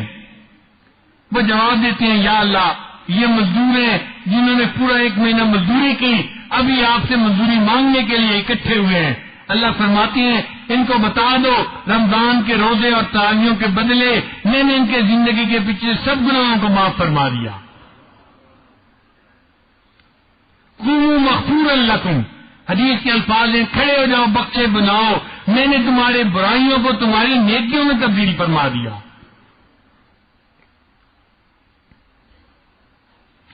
پھر مومن کو جو سکرات موت ہوتی ہے اس پر بھی اس کے گناہ معاف کر دیے جاتے ہیں. پھر مومن جب قبر میں جائے گا تو جو ضغط قبر اس کو پیش آئے گا یہ اس پر بھی اس کے گناہوں کو معاف کر دیا جاتا ہے. ضغط قبر کس کو کہتے ہیں کہ جب قبر میں میت کو لٹایا جاتا ہے تو قبر اس کو دباتی ہے. حدیث مبارکہ میں ہے کہ یہ بہت تکلیف دہ کام ہوتا ہے, بندے کو تکلیف پہنچتی ہے, مگر یہ ضغط قبر ہر کسی کو پیش آئے گا. مومن کو بھی پیش آئے گا, کافر کو بھی پیش آئے گا, نیک کو بھی پیش آئے گا, بد کو بھی پیش آئے گا. نیکوں سے یہ مراد کہ ایک صحابی تھے جن کی وفات ہوئی اور نبی علیہ السلام نے فرمایا ان کی وفات پر اللہ کا عرش بھی 3 دن تک روتا رہا. اس صحابی سعد جانوں کی وفات پر اللہ کا عرش بھی 3 دن تک روتا رہا. ایسے صحابی تھے شان والے. اور نبی علیہ السلام نے فرمایا اتنے فرشتے جنازے کی نماز پڑھنے کے لیے اتر آئے تھے کہ مجھے زمین کے اوپر چلنے کے لیے جگہ نہیں مل رہی تھی, تو نبی علیہ السلام پنجوں کے بل چل رہے تھے. تو جن کی جنازہ کی نماز پڑھنے کے لیے آسمان سے فرشتے اترے اور جن کی وفات کے صدمے میں اللہ کا عرش بھی روتا رہا, نبی علیہ السلام نے فرمایا سعد کو بھی ضغط قبر پیش آیا. تو یہ ضغط قبر ہر کسی کو پیش آئے گا. سوال پیدا ہوتا ہے کیوں پیش آئے گا؟ بھائی ہم کسی ریسٹورینٹ میں جاتے ہیں, چائے پیتے ہیں تو بل پے کرنا پڑتا ہے. اگر چائے کی بجائے دودھ سوڈا پیئیں گے تو اس کا زیادہ بڑا بل پیش کرنا پڑے گا, اور اگر کھانا کھائیں گے تو اور بڑا بل پیش کرنا پڑے گا. جتنا لذتیں لیں گے اتنا بڑا بل ہمیں ملے گا اور پے کرنا پڑے گا. اس دنیا میں جو انسان جتنی بھی لذتیں لیتا ہے, جائز ہوں یا ناجائز ہوں, ان سب کی پیمنٹ قبر میں اس کو کرنی پڑتی ہے. لہذا قبر میں ضغط قبر سب کو پیش آئے گا. نیک ہے, اس نے شادی شدہ زندگی گزاری, اس نے اللہ کی دی ہوئی نعمتیں کھائیں تو لذتیں تو اس نے بھی لی, نرم بستر پہ سوتا تھا, ایئر کنڈیشن کمرے میں ہوتا تھا, یہ دنیا کے اندر اولاد کی جو ہے خوشی حاصل کر گیا, دنیا میں یہ نعمت ملی یہ نعمت ملی, اب اس کی پیمنٹ تو کرتے جاؤ, تو پیمنٹ قبر میں کرنی پڑے گی. اب ذہن میں سوال پیدا ہوتا ہے کہ یہ تو بڑی بات ہے کہ ہر مومن کو ضغط قبر پیش آئے گا.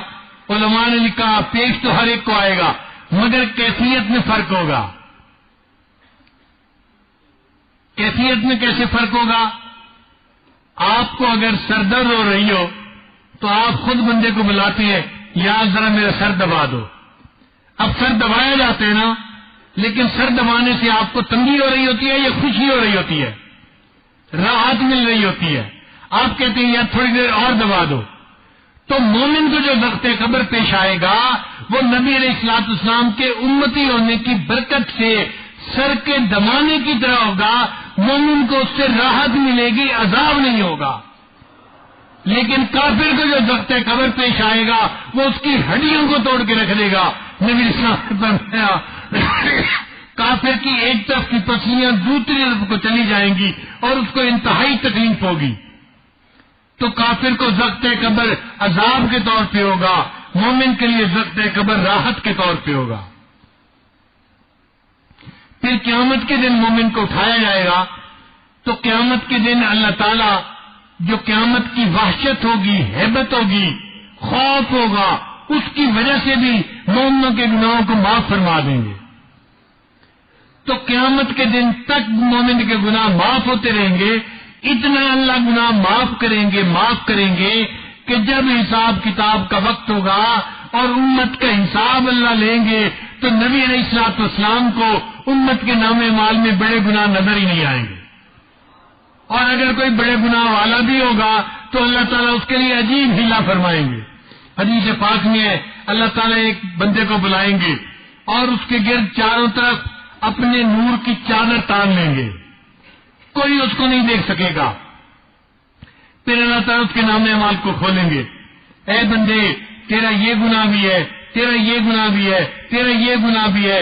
وہ سب گناہوں کی تصدیق کرتا رہے گا حتیٰ کہ اس کو یقین ہو جائے گا آج مجھے جہنم سے کوئی چیز نہیں بچا سکتی.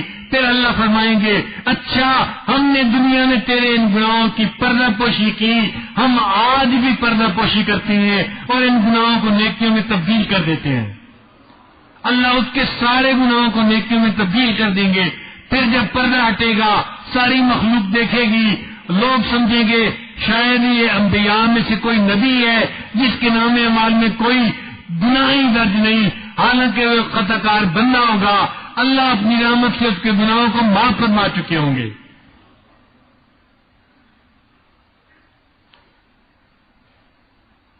نبی اسلام نے ارشاد فرمایا میری امت کے گناہگار کو اللہ تعالیٰ قیامت کے دن کھڑا کریں گے اور اس کو اپنے پاس بلا کے کہیں گے میرے بندے تو نے یہ گناہ بھی کیا, یہ گناہ بھی کیا, یہ گناہ بھی کیا. اس کے سارے چھوٹے چھوٹے گناہ اس کو گنوائیں گے. اب جب چھوٹے چھوٹے گناہ گنوائیں گے تو وہ دل میں ڈر رہا ہوگا کہ میرے بڑے بڑے گناہ ابھی نہیں بتائے جا رہے. اللہ تعالیٰ سارے چھوٹے چھوٹے گناہ گنوانے کے بعد کہیں گے اچھا میرے بندے ہم نے تیرے ان گناہوں کو نیکیوں میں تبدیل کر دیا. جب اللہ فرمائیں گے ہم نے تیرے ان گناہوں کو نیکیوں میں تبدیل کر دیا, وہ بندہ فوراً کہے گا اللہ ابھی تو میرے اور بڑے بڑے گناہ بھی باقی ہے.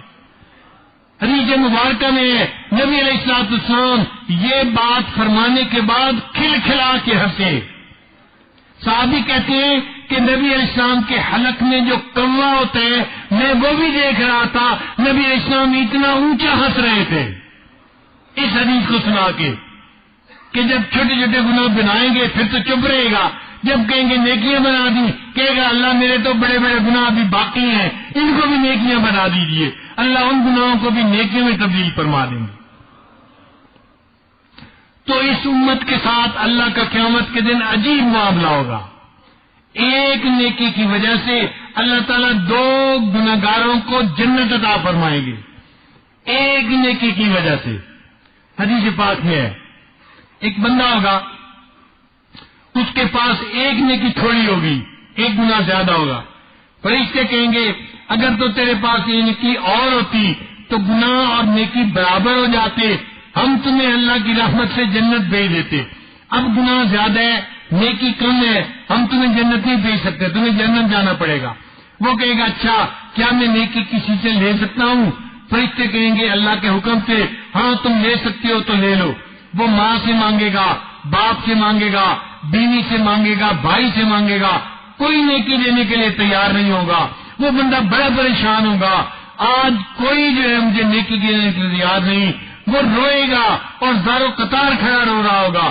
اس وقت ایک گنہگار اس کے پاس سے گزرے گا, پوچھے گا کیوں رو رہے ہو؟ کہے گا مجھے ایک نیکی کی ضرورت ہے, نہ ماں نے دی, نہ باپ نے دی, نہ بھائی نے, نہ بیوی نے, نہ بچوں نے, نہ کسی رشتے دار نے, سب نے انکار کر دیا, میں اس پہ رو رہا ہوں. اب وہ بندہ سوچے گا اچھا میرے نام اعمال میں ایک نیکی ہے, تم لے لو اور جنت میں چلے جاؤ. ایک نیکی اس کو دے دی جائے گی.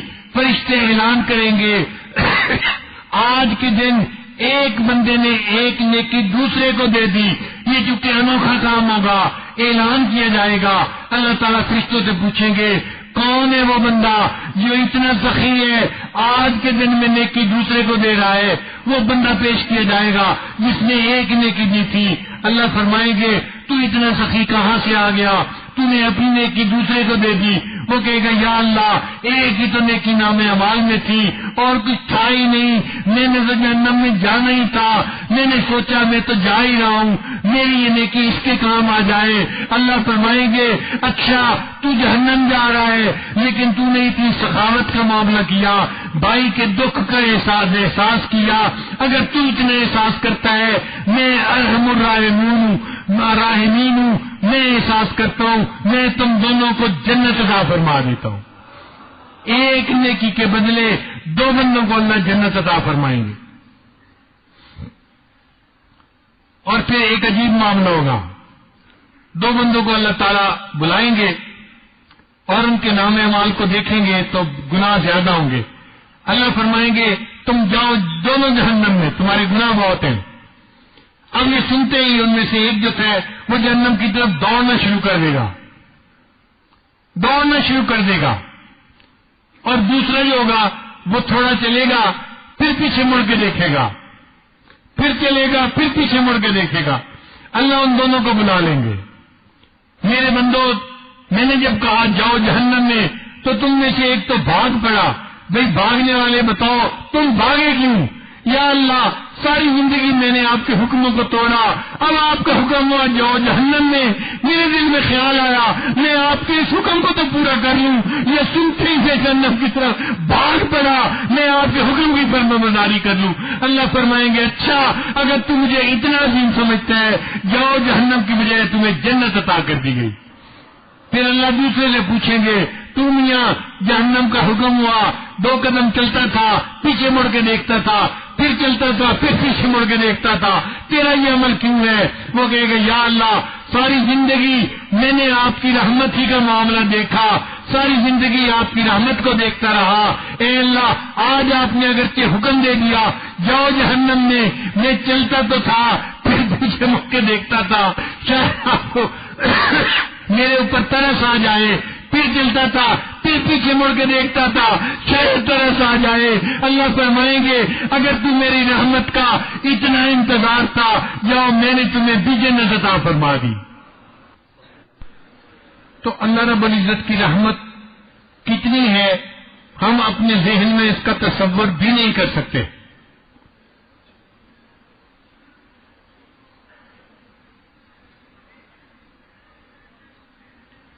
حدیث مبارکہ میں ایک بندے کا قیامت کے دن حساب ہوگا تو اس کے نام اعمال میں گناہ زیادہ ہوں گے اور فرشتے اس کو کہیں گے کہ چلو جہنم میں. اب وہ جہنم میں جب جا رہا ہوگا تو وہ رو رہا ہوگا اور روتے روتے کہہ رہا ہوگا اللہ میرا کوئی نہیں تیرے سوا. اے اللہ سارے میرے دوست میرے دشمن بن گئے، حتیٰ کہ میرے اعضاء بھی میرے دشمن بن گئے اور انہوں نے میرے گناہوں پہ میرے خلاف گواہی دے دی.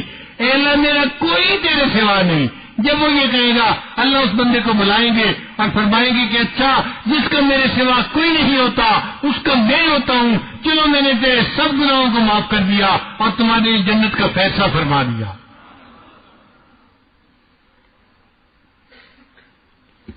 کتابوں میں ایک واقعہ لکھا ہے، ایک آدمی گنہگار تھا، اس نے اپنے بچوں کو وصیت کی کہ جب میں مر جاؤں نا تو مجھے غسل دینا اور میرے بالوں کے اوپر خشک آٹا لگا دینا. اللہ رب العزت کی حضور پیشی ہوئی. اللہ تعالیٰ نے اس سے پوچھا میرے بندے بتا تو نے یہ اپنے بچوں کو کیوں وصیت کی تھی؟ اس نے کہا یا اللہ میں نے علماء سے یہ سنا تھا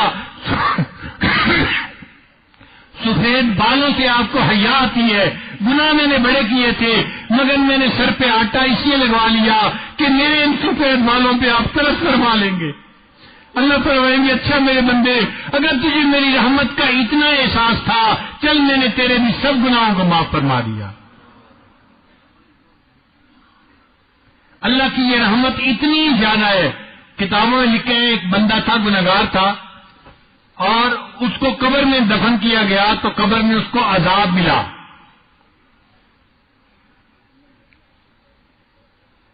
اب قبر میں جب عذاب ہو رہا تھا تو اس کے پیچھے اس کا چھوٹا معصوم بچہ تھا. وہ معصوم بچہ ذرا بڑا ہوا تو اس کی بیوی نے اپنے بچے کو مدرسے میں داخل کروا دیا. جب مدرسے میں داخل کروایا تو بچے کو قاری صاحب نے کہا کہ پڑھو بسم اللہ الرحمن الرحیم. وہ چھوٹے سے معصوم بچے نے اپنی معصوم زبان سے پڑھا بسم اللہ الرحمن الرحیم. جیسے ہی اس نے یہ پڑھا اللہ نے اس کے باپ کے قبر کے عذاب کو معاف فرما دیا. فرشتوں نے پوچھا یا اللہ اس کو تو قبر میں عذاب ہو رہا تھا آپ نے معاف کیوں کروا دیا؟ اللہ نے فرمایا کہ اس کے معصوم بچے نے بسم اللہ الرحمن الرحیم کہا تو میرے رحمت نے اس کو پسند نہ کیا.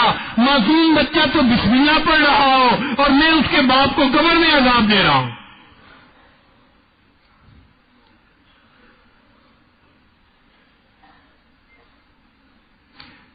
ہمارے علاقے میں ایک بزرگ گزرے ہیں،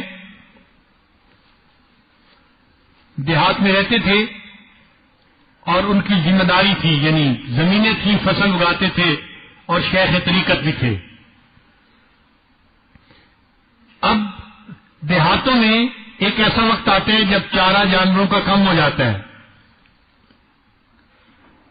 اور جب چارہ کم ہو جاتا ہے تو جو غریب لوگ ہوتے ہیں نا وہ تو یا زمینداروں سے چارہ مانگتے ہیں یا پھر چوری کر لیتے ہیں ان کا چارہ، رات کو ان کا چارہ کاٹ لیتے ہیں.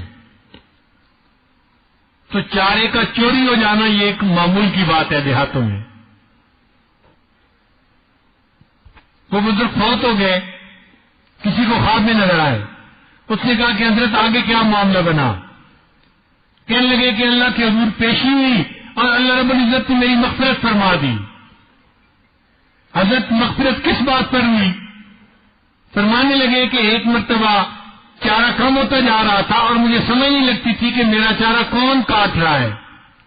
ایک رات میں نے ارادہ کیا کہ آج میں پہرا دوں گا، دیکھوں تو صحیح میرا چارہ کون کاٹ کے جاتا ہے. کہتے ہیں جب آدھی رات ہو گئی تو میں نے دیکھا کہ 2-4 بکریاں تھیں وہ میرے کھیت میں آ گئی اور چرنے لگ گئی. ان کے پیچھے ایک آدمی آ رہا تھا، اندھیرا تھا. جب قریب آیا تو میں نے اسے پوچھا کون ہے؟ اس نے کہا احمد ہوں، اپنا نام بتایا. فرماتے ہیں جب اس نے کہا احمد ہوں تو میں نے کہا احمد ہے تو پیا چرا، اگر تیرا نام احمد ہے تم چراتے رہو، میری طرف سے اجازت ہے. اللہ کو میری یہ بات پسند آ گئی، تو نے میرے محبوب کے نام کی عزت افزائی کی، میں نے اس پر تیری زندگی کے سارے گناہوں کو معاف کر دی.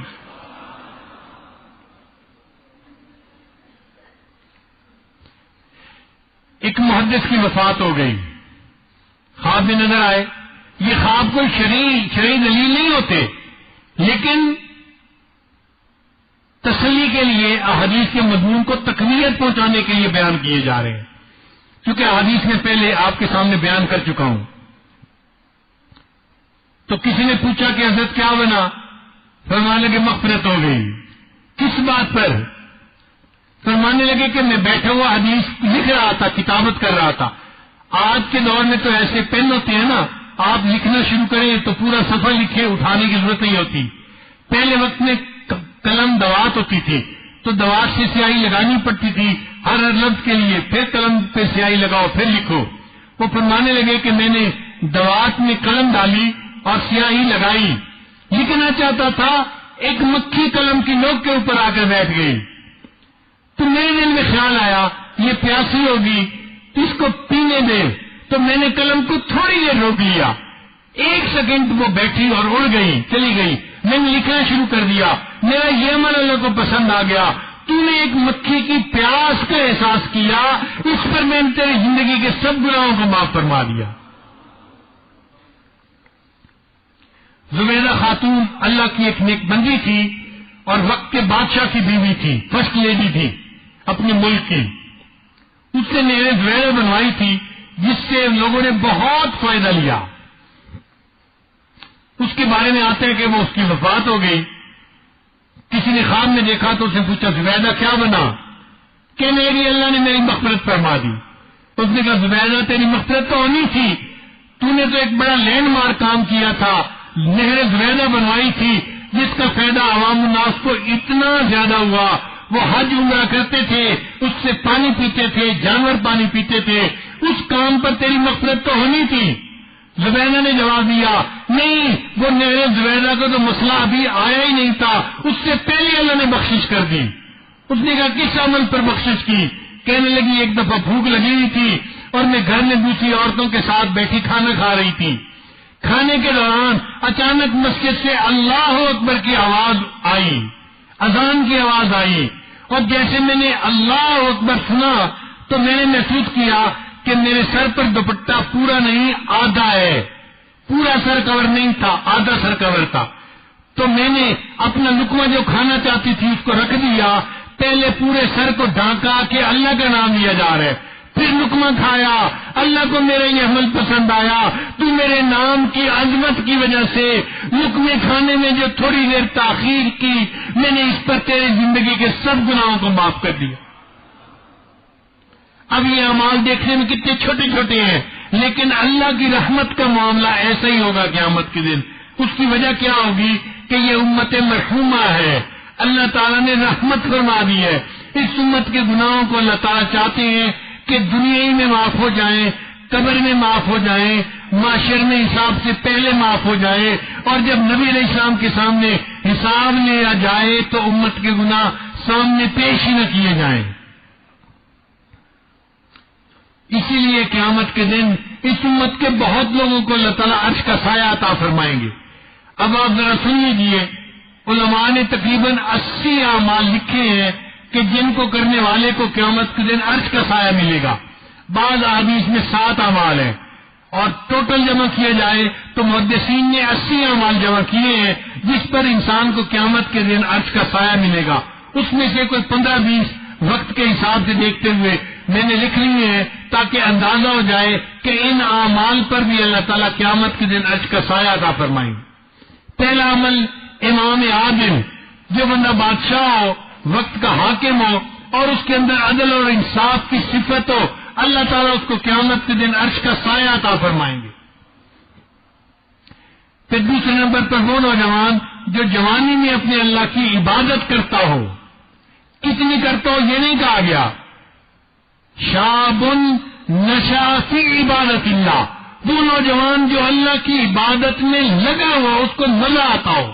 الحمدللہ یہ وہ صفت ہے جس کی وجہ سے ان مجالس کے اکثر نوجوان قیامت کے دن اللہ تعالیٰ کی مہربانی سے عرش کے سائے کے نیچے ہوں گے۔ پھر جس شخص کا دل مسجد کے اندر اٹکا ہوا ہو، جس کو مسجد میں جانے کا شوق ہو، مسجد میں وقت گزارنے کا، اس کا دل چاہے میں جاؤں ابھی زور میں، عصر میں، مغرب میں، وہ مسجد میں جائے اور دل مسجد میں اٹکا ہو، فرمایا مسجد میں دل اٹکا ہونے کی وجہ سے اللہ اس کو قیامت کے دن عرش کا سایہ عطا فرمائیں گے۔ پھر وہ دو بندے جو اللہ کی رضا کے لیے ایک دوسرے سے محبت کرتے ہوں گے۔ اب آپ بتائیے، ہمارا آپس میں جو محبت کا تعلق ہے یہ کسی بزنس کی وجہ سے ہے یا خاندان کی وجہ سے یا کسی اور وجہ سے ہے؟ یہ کس وجہ سے ہے؟ یہ محبت کا تعلق اللہ کے لیے ہے۔ اللہ کے حبیب صلی اللہ علیہ وسلم فرماتے ہیں جو اللہ کے لیے ایک دوسرے سے محبت کریں گے، اللہ اس وجہ سے ان کو قیامت کے دن دونوں کو عرش کا سایہ عطا فرمائیں گے۔ اور جو بندہ اس طرح صدقہ کرے کہ دائیں ہاتھ سے صدقہ کرے تو بائیں ہاتھ کو پتہ نہ چلے، کسی غریب کی مدد کرے، کسی مدرسے میں دے، یا کسی اور ضرورت کی چیز کے اوپر جو لوگوں کی اس پر لگائے اور خاموشی سے لگائے، تشہیر نہ کرے، اس خفیہ صدقہ کرنے پر اللہ اس کو قیامت کے دن عرش کا سایہ عطا فرمائیں گے۔ اور جو بندہ تنہائی میں اپنے گناہوں کو یاد کر کے رو پڑا اور اس کی آنکھوں میں سے آنسو ٹپک پڑے، اللہ تعالیٰ تنہائی میں رونے کی وجہ سے اس بندے کو قیامت کے دن عرش کا سایہ عطا فرمائے۔ اب بتائیے، گنہگار سے گنہگار بندہ بھی کئی مرتبہ تنہائی میں اللہ کے سامنے روتا ہے، آپ کسی کو کیسے کم نظر سے دیکھ سکتے ہیں؟ وہ بڑا گنہگار صحیح، شرابی صحیح، زانی صحیح، جتنا بدکار صحیح، لیکن ہو سکتا ہے کبھی تنہائی میں اللہ کے سامنے رو پڑا ہو اور اس کے رونے پر اللہ نے اس کے لیے عرش کے سائے کا فیصلہ کر دیا ہو۔ پھر فرمایا اگر کوئی بندہ کسی کو قرض دے اور جو قرض لینے والا ہے وہ دے نہ سکے وقت پہ، اور وہ آ کر کہے جی مجھے تھوڑی اور مہلت دے دیں، اور یہ بندہ کہے اچھا میں نے آپ کو اور مہلت دے دی، یہ جو مہلت دینے والا ہے اس عمل کی وجہ سے اللہ اس کو عرش کا سایہ عطا فرمائیں گے۔ اور وہ بندہ جو تجارت کرتا ہو اور تجارت میں سچ بولتا ہو، سچ بولنے کے بنا پر اللہ اس کو قیامت کے دن عرش کا سایہ عطا فرمائیں گے۔ اور وہ بندہ جو رات کے اندھیرے میں مسجد میں جاتا ہو، عشاء کی نماز اندھیرے میں ہوتی ہے، فجر کی نماز اندھیرے میں ہوتی ہے، جو بندہ یہ دو نمازیں مسجد میں جماعت کے ساتھ پڑھنے کا اہتمام کرتا ہوگا، یہ اندھیرے میں مسجد کی طرف جانے والا ہے، اس پر اللہ اس کو عرش کا سایہ عطا فرمائیں گے۔ پھر حدیث پاک میں ہے کہ جو بندہ کسی یتیم کی پرورش کرے گا، اللہ تعالیٰ یتیم کی پرورش کرنے پر اس بندے کو قیامت کے دن عرش کا سایہ عطا فرمائیں۔ اور ایک اور مزے کی بات سنیے کہ جو بندہ جلدی ترس کھانے والا ہوگا، جس کو جلدی رحم آ جائے گا، جو جلدی دوسرے کو معاف کر دینے والا ہوگا، جلدی معاف کر دینے کی صفت کی وجہ سے اللہ اس کو قیامت کے دن عرش کا سایہ عطا فرمائیں گے۔ اور جو بندہ صلہ رحمی کرنے والا ہو، صلہ رحمی سے کیا مراد؟ رشتہ داروں سے اچھا تعلق رکھنے والا، بنا کے رکھنے والا، خوشی غمی میں ان کا ساتھ دینے والا، جو صلہ رحمی کرنے والا ہوگا، اس عمل کی وجہ سے اللہ اس کو قیامت کے دن عرش کا سایہ عطا فرمائیں گے۔ اور جو بندہ اپنے لیے پسند کرے وہی اپنے بھائی کے لیے پسند کرے، اس صفت کی وجہ سے اللہ اس کو بھی قیامت کے دن عرش کا سایہ عطا فرمائیں گے۔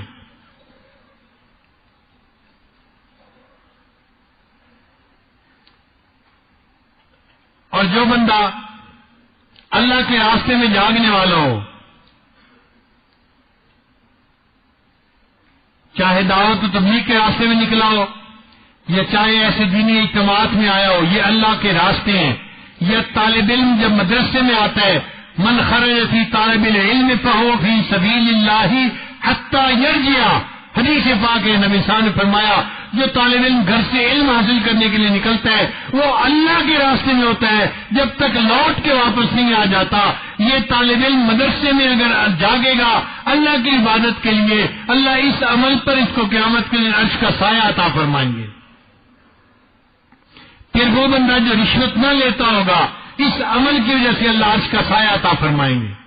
وہ بندہ جو سود نہ لیتا ہوگا، اس عمل کی وجہ سے اللہ اس کو عرش کا سایہ عطا فرمائیں گے۔ اور وہ بندہ جو دوسرے کے غم کو دور کرنے والا ہوگا، پریشان بندے کی پریشانی کو دور کرنا، پریشان کی پریشانی کو دور کرنے کے لیے صرف پیسہ ہی نہیں لگانے کی ضرورت ہوتی، کئی دفعہ دو میٹھے بول بولنے سے دوسرے کا غم دور ہو جاتا ہے، اس کو مارل سپورٹ مل جاتی ہے۔ جو میٹھا بول بول دے گا اور دوسرے کا غم دور ہو گیا، اللہ اس پر اس کو قیامت کے دن عرش کا سایہ عطا فرمائیں گے۔ پھر نبی علیہ السلام نے فرمایا جو بندہ مجھ پر کثرت سے درود شریف پڑھے گا، اس عمل کی وجہ سے اللہ اسے عرش کا سایہ عطا فرمائیں گے۔ ہم اپنے گھروں میں اپنے گھر کی بڑی عورتوں کو دیکھتے تھے، نانی دادی جو بڑی بوڑھی تھی مصلے پہ بیٹھی رہتی تھی اور درود شریف پڑھتی رہتی تھی۔ میں نے اپنے والد گرامی کو پوری زندگی دیکھا، روزانہ 10,000 مرتبہ درود شریف پڑھنے کا ان کا معمول تھا۔ اور مجھے پتہ اس طرح چلا کہ وہ اپنی گٹھلیاں کئی دفعہ مجھ سے گنواتے تھے، مجھے کہتے تھے بیٹا گن کے دو، تعداد پوری ہے، کم ہو گئی ہو تو مکمل کر لیں۔ تو میں 10,000 کی تعداد گنتا تھا، کچھ کم ہوتی تھی تو اور ملا دیا کرتا تھا۔ وہ روزانہ 10,000 مرتبہ درود شریف پڑھتے تھے۔ پھر نبی علیہ الصلوۃ والسلام کی وہ سنت جس کو لوگ چھوڑ چکے ہوں، اس کو جو زندہ کرنے والا ہوگا، جیسے نبی علیہ الصلوۃ والسلام کے چہرے پہ یہ داڑھی کی سنت سجی ہوئی تھی، اب آج اس سنت کو چھوڑ دیا گیا۔ بہت سارے لوگوں کو دیکھیں گے جو اس سے محروم ہیں۔ جو بندہ ایسی سنت کو اپنائے گا، حدیث پاک میں ہے اللہ اس پر عمل کرنے کی وجہ سے اس کو قیامت کے دن عرش کا سایہ عطا فرمائیں گے۔ پھر جو بندہ بار بار نماز کا وقت دیکھے گا، ظہر کا وقت ہوا یا نہیں، عصر کا وقت ہوا یا نہیں، گھر کے اندر ایک کیلنڈر لگوانا چاہیے جس میں نمازوں کے اوقات لکھے ہوئے ہوں، تاکہ عورتیں، مرد، بچے، بوڑھے سب موقع پہ نماز کا وقت اس میں دیکھ سکیں۔ یا پہلے وقتوں میں لوگ سورج کو دیکھتے تھے اور وقت دیکھا کرتے تھے۔ میں اپنے والد کو دیکھتا تھا، اس زمانے میں گھڑیاں بھی عام نہیں ہوتی تھی، وہ تہجد کے وقت نکل میں باہر آسمان کو دیکھتے تھے۔ تو میں پوچھتا تھا ابو آپ کیا دیکھ رہے ہیں؟ وہ کہتے تھے میں ستاروں کو دیکھ رہا ہوں۔ ابو کیوں دیکھ رہے ہیں؟ فرماتے ہیں میں دیکھتا ہوں کہ کیا تہجد کا وقت ختم ہو گیا یا نہیں ہو گیا۔ انہوں نے ستاروں کے نام رکھے ہوئے تھے، اگر یہ اس جگہ پر ہو تو تہجد کا وقت ختم ہو جاتا ہے۔ تو حدیث پاک میں جو بندہ نماز کے وقت کا خیال رکھتا ہوگا، اس صفت کی وجہ سے اللہ اس کو قیامت دن عرش کا سایہ عطا فرمائیں گے۔ اب یہ چند باتیں تھیں جو بتائیں، 80 باتیں تو بہت زیادہ ہیں۔ اب آپ خود سوچئے، ان باتوں کو سن کے تو یوں پتہ چلتا ہے کہ اللہ تعالیٰ نبی علیہ الصلوۃ والسلام کی امت کو بخشنے پہ تلے ہوئے ہیں، کوئی بہانہ ملے اور میں اپنے محبوب کی امت کے گناہوں کو معاف کر دوں۔ تو اللہ تعالیٰ ارحم الراحمین ہے اور نبی علیہ الصلوۃ والسلام رحمت للعالمین ہے۔ اللہ تعالیٰ کیا ہے؟ ارحم الراحمین ہے، سب رحمت کرنے والوں سے زیادہ رحمت کرنے والے. اور نبی علیہ السلام کون ہے؟ رحمت للعالمین ہے. اور یہ امت مرحومہ ہے جس امت کے اوپر اللہ نے رحم فرما دیا. اس لیے اللہ تعالیٰ نے اس امت کی بخشش کو آسان فرما دیا.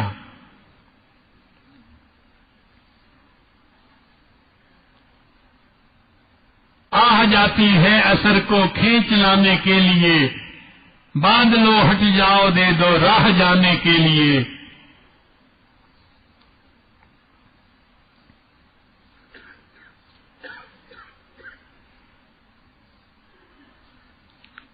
اے دعا فریاد کر عرش بری کو تھام کے، اے خدا رخ پھیر دے اب گردش ایام کے. خلق کے راندے ہوئے دنیا کے ٹھکرائے ہوئے آئے ہیں اب تیرے در پر ہاتھ پھیلائے ہوئے. حق پرستوں کی اگر کی تو نے دل جوئی نہیں، تانا دیں گے بت کے مسلم کا خدا کوئی نہیں. خار ہیں بدکار ہیں ڈوبے ہوئے ذلت میں ہیں، جو بھی ہیں آقا تیرے محبوب کی امت سے ہیں. رحم کر اپنے نہائینے کرم کو بھول جا، ہم تجھے بھولے ہیں لیکن تو نہ ہم کو بھول جا. اے اللہ ہم بھول گئے، آپ تو اپنی رحمت کو نہ بھولیے. اللہ آپ رحمت فرما دیجیے اور ہمارے سب گناہوں کو معاف فرما دیجیے. حدیث مبارکہ پھر سن لیجیے. نبی علیہ السلام نے ایک مرتبہ سفر میں ایک جگہ قیام فرمایا اور نماز ادا کرنی تھی، تو دریا کے کنارے نبی علیہ السلام نے نماز ادا کی. جب نماز پڑھ لی تو نبی علیہ السلام دیکھ رہے ہیں ایک چڑیا آتی ہے اور ریت کے چند دانے اپنے چونچ میں لے کے اڑ جاتی ہے، پھر واپس آئی اور پھر چند دانے لیے اور پھر چلی گئی، پھر واپس آئی چند دانے لیے اور پھر چلی گئی. جب 2-4 دفعہ ایسا ہوا تو اللہ کے حبیب سے متوجہ ہوئے یہ چڑیا بار بار ایسا کیوں کر رہی ہے. جب اللہ کے حبیب سے متوجہ ہوئے حدیث پاک میں آتے جبریل صاحب آ گئے. اے اللہ کے حبیب صلی اللہ علیہ وسلم، اللہ نے مجھے بھیجا ہے میں آپ کے اوپر معاملے کو کھول دوں. پوچھا کیا ہے؟ اے اللہ کے حبیب صلی اللہ علیہ وسلم، یہ چونٹی اپنی چونچ میں 2-4 ریت کے ذرات کو لے کر جاتی ہے اور جا کر اسے دریا کے اوپر پھینکتی ہے، تو دریا کے پانی کو پتہ بھی نہیں چلتا ریت ڈالی گئی یا نہیں ڈالی گئی. اللہ نے آپ کو مجسم شکل میں اپنی رحمت دکھا دی. اے میرے محبوب صلی اللہ علیہ وسلم، آپ کی امت کے گناہ اس چڑیا کی چونچ کے ذرات کے برابر ہے اور میری رحمت اس بہتے ہوئے دریا کے برابر ہے. قیامت کے دن میں آپ کی امت کے گناہوں کو معاف کر دوں گا اور میری رحمت کو پتہ بھی نہیں چلے گا. حضرت اقدس تھانوی رحمۃ اللہ نے ایک عجیب واقعہ لکھا ہے. فرماتے ہیں کہ ایک مچھر نے ایک بیل سے سوری کی، معذرت کی، بھائی مجھے معاف کر دیں، میں تمہارے سینگ کے اوپر بیٹھا رہا اور تھوڑی دیر بیٹھنے کے بعد میں اڑ گیا، کیونکہ میں بغیر اجازت بیٹھا تھا اس لیے میں آپ سے معافی مانگ رہا ہوں. حضرت فرماتے ہیں بیل نے ان سے کہا اے میاں مچھر، نہ مجھے تیرے بیٹھنے کا پتہ چلا نہ مجھے تیرے اڑنے کا پتہ چلا. تیرا وزن ہی کیا ہے کہ میرے سینگ پہ کوئی بیٹھے اور مجھے پتہ چلے کہ کوئی وزن آیا. حضرت تھانوی رحمۃ اللہ نے لکھا ہے ایک بیل کی سینگ پر مچھر بیٹھے، اس کو بیٹھنے اڑنے کا پتہ ہی نہیں چلتا. اللہ تعالیٰ نبی علیہ السلام کی پوری امت کے گناہوں کو جب معاف فرمائیں گے اس کی رحمت کو پتہ ہی نہیں چلے گا معاف کیا بھی گیا ہے یا نہیں کیا گیا.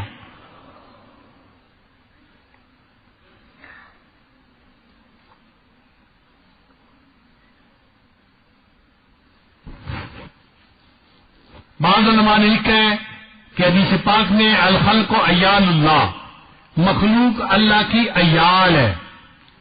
عیال کہتے ہیں گھر کے جو لوگ ہوتے ہیں نا ان کو عیال کہتے ہیں. اب دیکھیں ایک باپ کو گھر کے بچوں کے اوپر کتنی مہربانی ہوتی ہے، شفقت ہوتی ہے، تو ساری مخلوق پر اللہ تعالیٰ کو اتنی شفقت ہے. ان اللہ بالناس لرؤوف الرحیم، اللہ تعالیٰ اپنے بندے کے اوپر مہربان ہے، ان کو شفقت ہے، ان کو رحمت ہے اپنے بندوں کے اوپر. تو جیسے ایک سرپرست اپنے بچوں کے لیے گھر کے انتظام کرتے ہیں یا نہیں کرتا، بتائیے. بچے کو فکر ہوتی ہے چھوٹے کو کہ گھر بنانا ہے، کس کو فکر ہوتی ہے؟ گھر کے سربراہ کو فکر ہوتی ہے.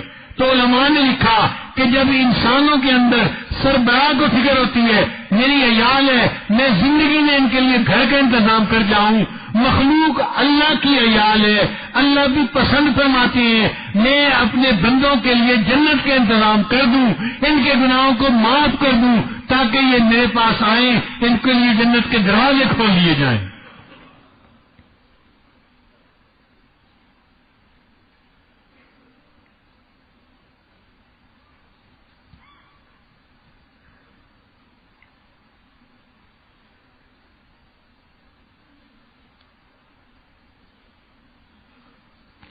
اب نبی علیہ الصلوۃ والسلام کی رحمت للعالمین کی بھی بات سن لیجئے، یہ بات ذہن میں رکھیے، اللہ تعالیٰ کون ہے؟ ارحم الراحمین ہے، اور نبی علیہ الصلوۃ والسلام کون ہے؟ رحمت للعالمین ہے۔ اب رحمت للعالمین کی رحمت للعالمین کا سن لیجئے،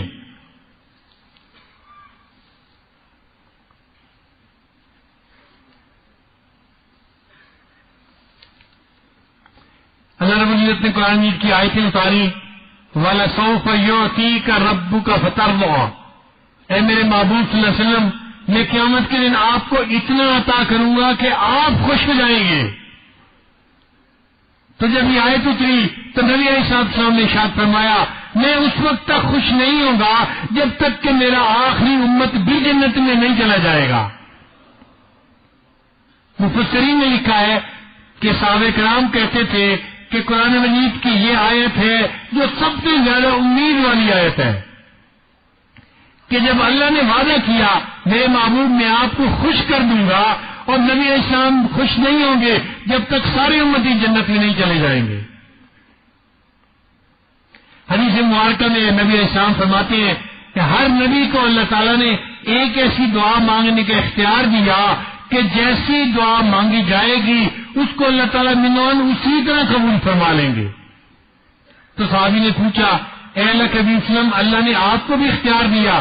نبی علیہ السلام نے فرمایا ہاں اللہ نے مجھے بھی ایسی دعا مانگنے کا اختیار دیا، میں نے دعا دنیا میں نہیں مانگی، میں نے اس کو آخرت کے لیے ذخیرہ مانگوں گا اور قیامت کے دن وہ دعا مانگوں گا اللہ میری ساری امت کو جنت عطا فرما دے۔ ایک دفعہ نبی علیہ السلام بڑے خوش تھے، حضرت عمر اللہ ملنے کے لیے آئے تو نبی علیہ السلام نے فرمایا کہ اللہ تعالیٰ نے مجھے خوشخبری دی ہے میری امت کے 70,000 بندے ایسے ہوں گے جن کو اللہ تعالیٰ قیامت کے دن بلا حساب جنت عطا فرما دیں گے۔ ابو بکر صدیق یہاں بیٹھے ہوئے تھے، انہوں نے کہا اے اللہ کے نبی صلی اللہ علیہ وسلم آپ اس سے زیادہ کچھ مانگتے؟ تو نبی علیہ السلام نے پھر اللہ سے دعا مانگی، پھر فرمایا ابو بکر خوش ہو جاؤ اللہ نے فرمایا ہے یہ 70,000 ایسے ہوں گے ان میں سے ہر بندے کے ساتھ 70,000 اور بلا حساب جنت چلے جائیں گے۔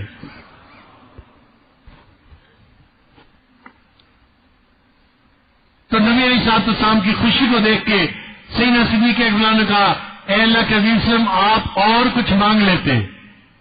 تو نبی علیہ السلام نے پھر دعا مانگی، اللہ رب العزت نے فرمایا میرے محبوب صلی اللہ علیہ وسلم 70,000 بلا حساب جائیں گے، ہر ایک بندے کے ساتھ 70,000 اور بلا حساب جائیں گے، پھر اس کے بعد میں ایک لت بھروں گا جہنم میں اور جہنمیوں کو میں پھر جنت عطا کر دوں گا۔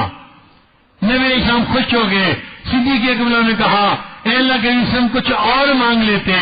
نبی علیہ السلام نے پھر دعا مانگی، اللہ نے فرمایا اچھا میں 2 لت بھر کر جہنمیوں کو جہنم سے نکال کے جنت عطا کر دوں گا۔ نبی علیہ السلام بہت خوش ہو گئے، صدیق اکبر نے پھر کہا اے اللہ کے وسلم اور مانگ لیتے؟ نبی علیہ السلام نے پھر دعا مانگی، نبی علیہ السلام کی دعا پر اللہ نے فرمایا اے میرے حبیب صلی اللہ علیہ وسلم میں 3 لپیں بھر کے جہنم سے نکالوں گا اور جہنمیوں کو جنت عطا فرماؤں گا۔ نبی علیہ السلام خوش ہو گئے، صدیق اکبر بھی خوش تھے، عمر رضی اللہ عنہ بولے ابو بکر بس کرو اب تو اللہ نے اتنا وعدہ فرما دیا۔ تو ابو بکر صدیق نے جواب دیا عمر اگر سارے جنت میں چلے جائیں تمہارا اس میں کیا نقصان ہے؟ ان میں بھی رحمت و رحمت تھی نا، ارحم امتی بے امتی ابو بکر، وہ بھی ارحم تھے۔ ابو بکر اگر سارے جنت میں چلے جائیں تو عمر تیرا کیا نقصان ہے؟ تو عمر نے جواب دیا اے اللہ کے نبی وسلم میں تو یہ کہہ رہا تھا اللہ کی ایک لپ اتنی بڑی ہے ساری امت اس میں آ جائے تیری رحمت دے لپ نہیں بنے گی، ایک لپ ہی کافی ہے۔ نبی احسان نے فرمایا عمر ہم تم کہتے تو ٹھیک ہو، ایک لپ ہی کافی ہے، مگر اللہ نے 3 لپوں کا وعدہ کیا ہے، اللہ میری امت کے 3 لپ بھر کر ان کو جنت عطا فرمائے۔ اب آپ بتائیے کہ نبی علیہ السلام نے اپنی امت کے لیے کتنا مانگا اور اللہ نے اپنے محبوب کے ساتھ کتنا وعدہ فرمایا۔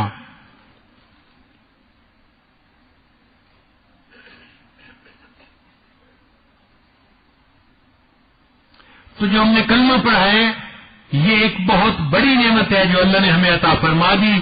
اگر کوئی ہم سے پوچھے کہ ہمارے پاس کیا چیز قیمتی ہے، مکان قیمتی نہیں، دولت قیمتی نہیں، فیکٹری قیمتی نہیں، کاروبار قیمتی نہیں، زراعت قیمتی نہیں، ہماری جان قیمتی نہیں، قیمتی کیا چیز ہے؟ سب سے زیادہ قیمتی چیز ہمارا ایمان ہے جو اللہ نے اپنی رحمت سے ہمیں عطا فرما دیا ہے۔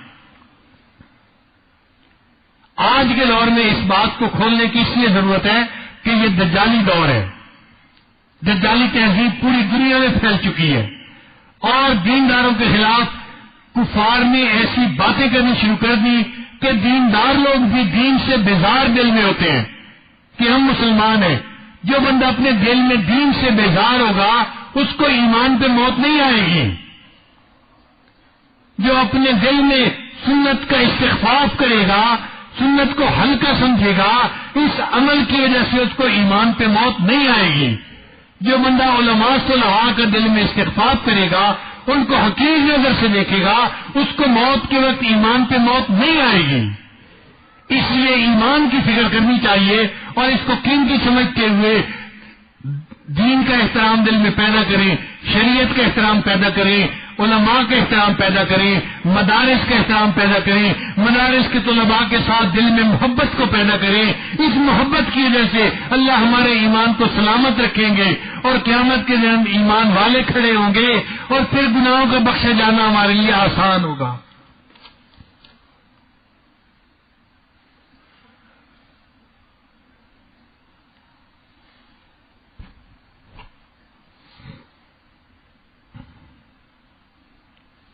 بے خود کیے دیتے ہیں انداز حجاب آنا، آ دل میں تجھے رکھ لوں اے جلوے جان آنا۔ بے خود کیے دیتے ہیں انداز حجاب آنا، آ دل میں تجھے رکھ لوں اے جلوے جان آنا۔ جی چاہتا ہے بھیجوں تحفے میں انہیں آنکھیں، جی چاہتا ہے بھیجوں تحفے میں انہیں آنکھیں، درشن کا تو درشن ہو نذرانے کا نذرانہ۔ کیوں آنکھ ملائی تھی، کیوں آگ لگائی تھی، اب رخ کو چھپا بیٹھے کر کے مجھے دیوانہ۔ دنیا میں مجھے تم نے اپنا تو بنایا ہے، یہ اشعار کبھی تنہائی میں بیٹھ کے نا اپنے رب کو سنایا کرے۔ دنیا میں مجھے تم نے اپنا تو بنایا ہے، محشر میں بھی کہہ دینا یہ ہے میرا دیوانہ۔ میں ہوش ہوس اپنے اس بات پہ کھو بیٹھا، میں ہوش ہوس اپنے اس بات پہ کھو بیٹھا، جب ہنس کے کہا اس میں آیا میرا دیوانہ۔ اور یہ آخری شعر تو بڑا ہی پیارا ہے، کیا لکھا ہے غضب کے شعر کسی نے، کیا لطف و محشر میں شکوے کیے جاؤں، کیا لطف و محشر میں شکوے کیے جاؤں، وہ ہنس کے کہے جائیں دیوانہ ہے دیوانہ۔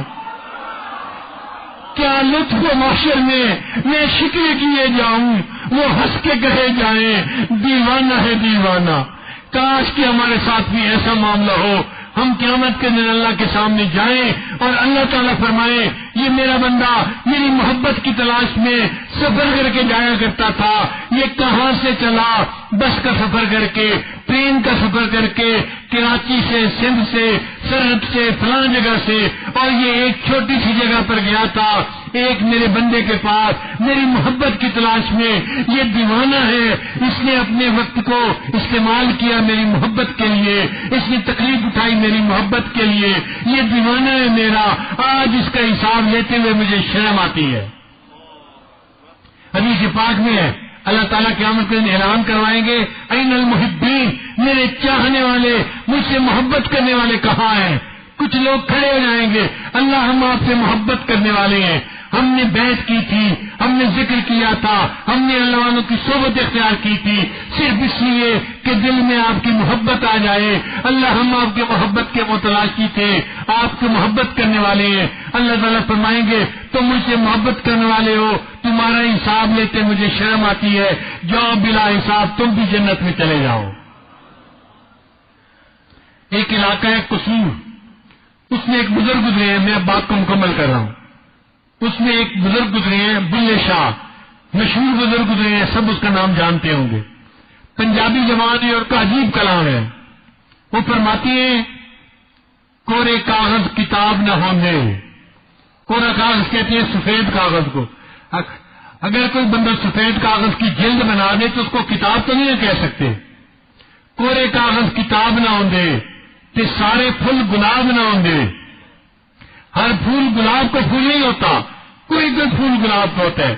کورے کاغذ کتاب نہ ہوندے تے سارے پھول گلاب نہ ہوندے تے جے کر یاری لائیے بلیا تے یارہ نال حساب نہ ہوندے۔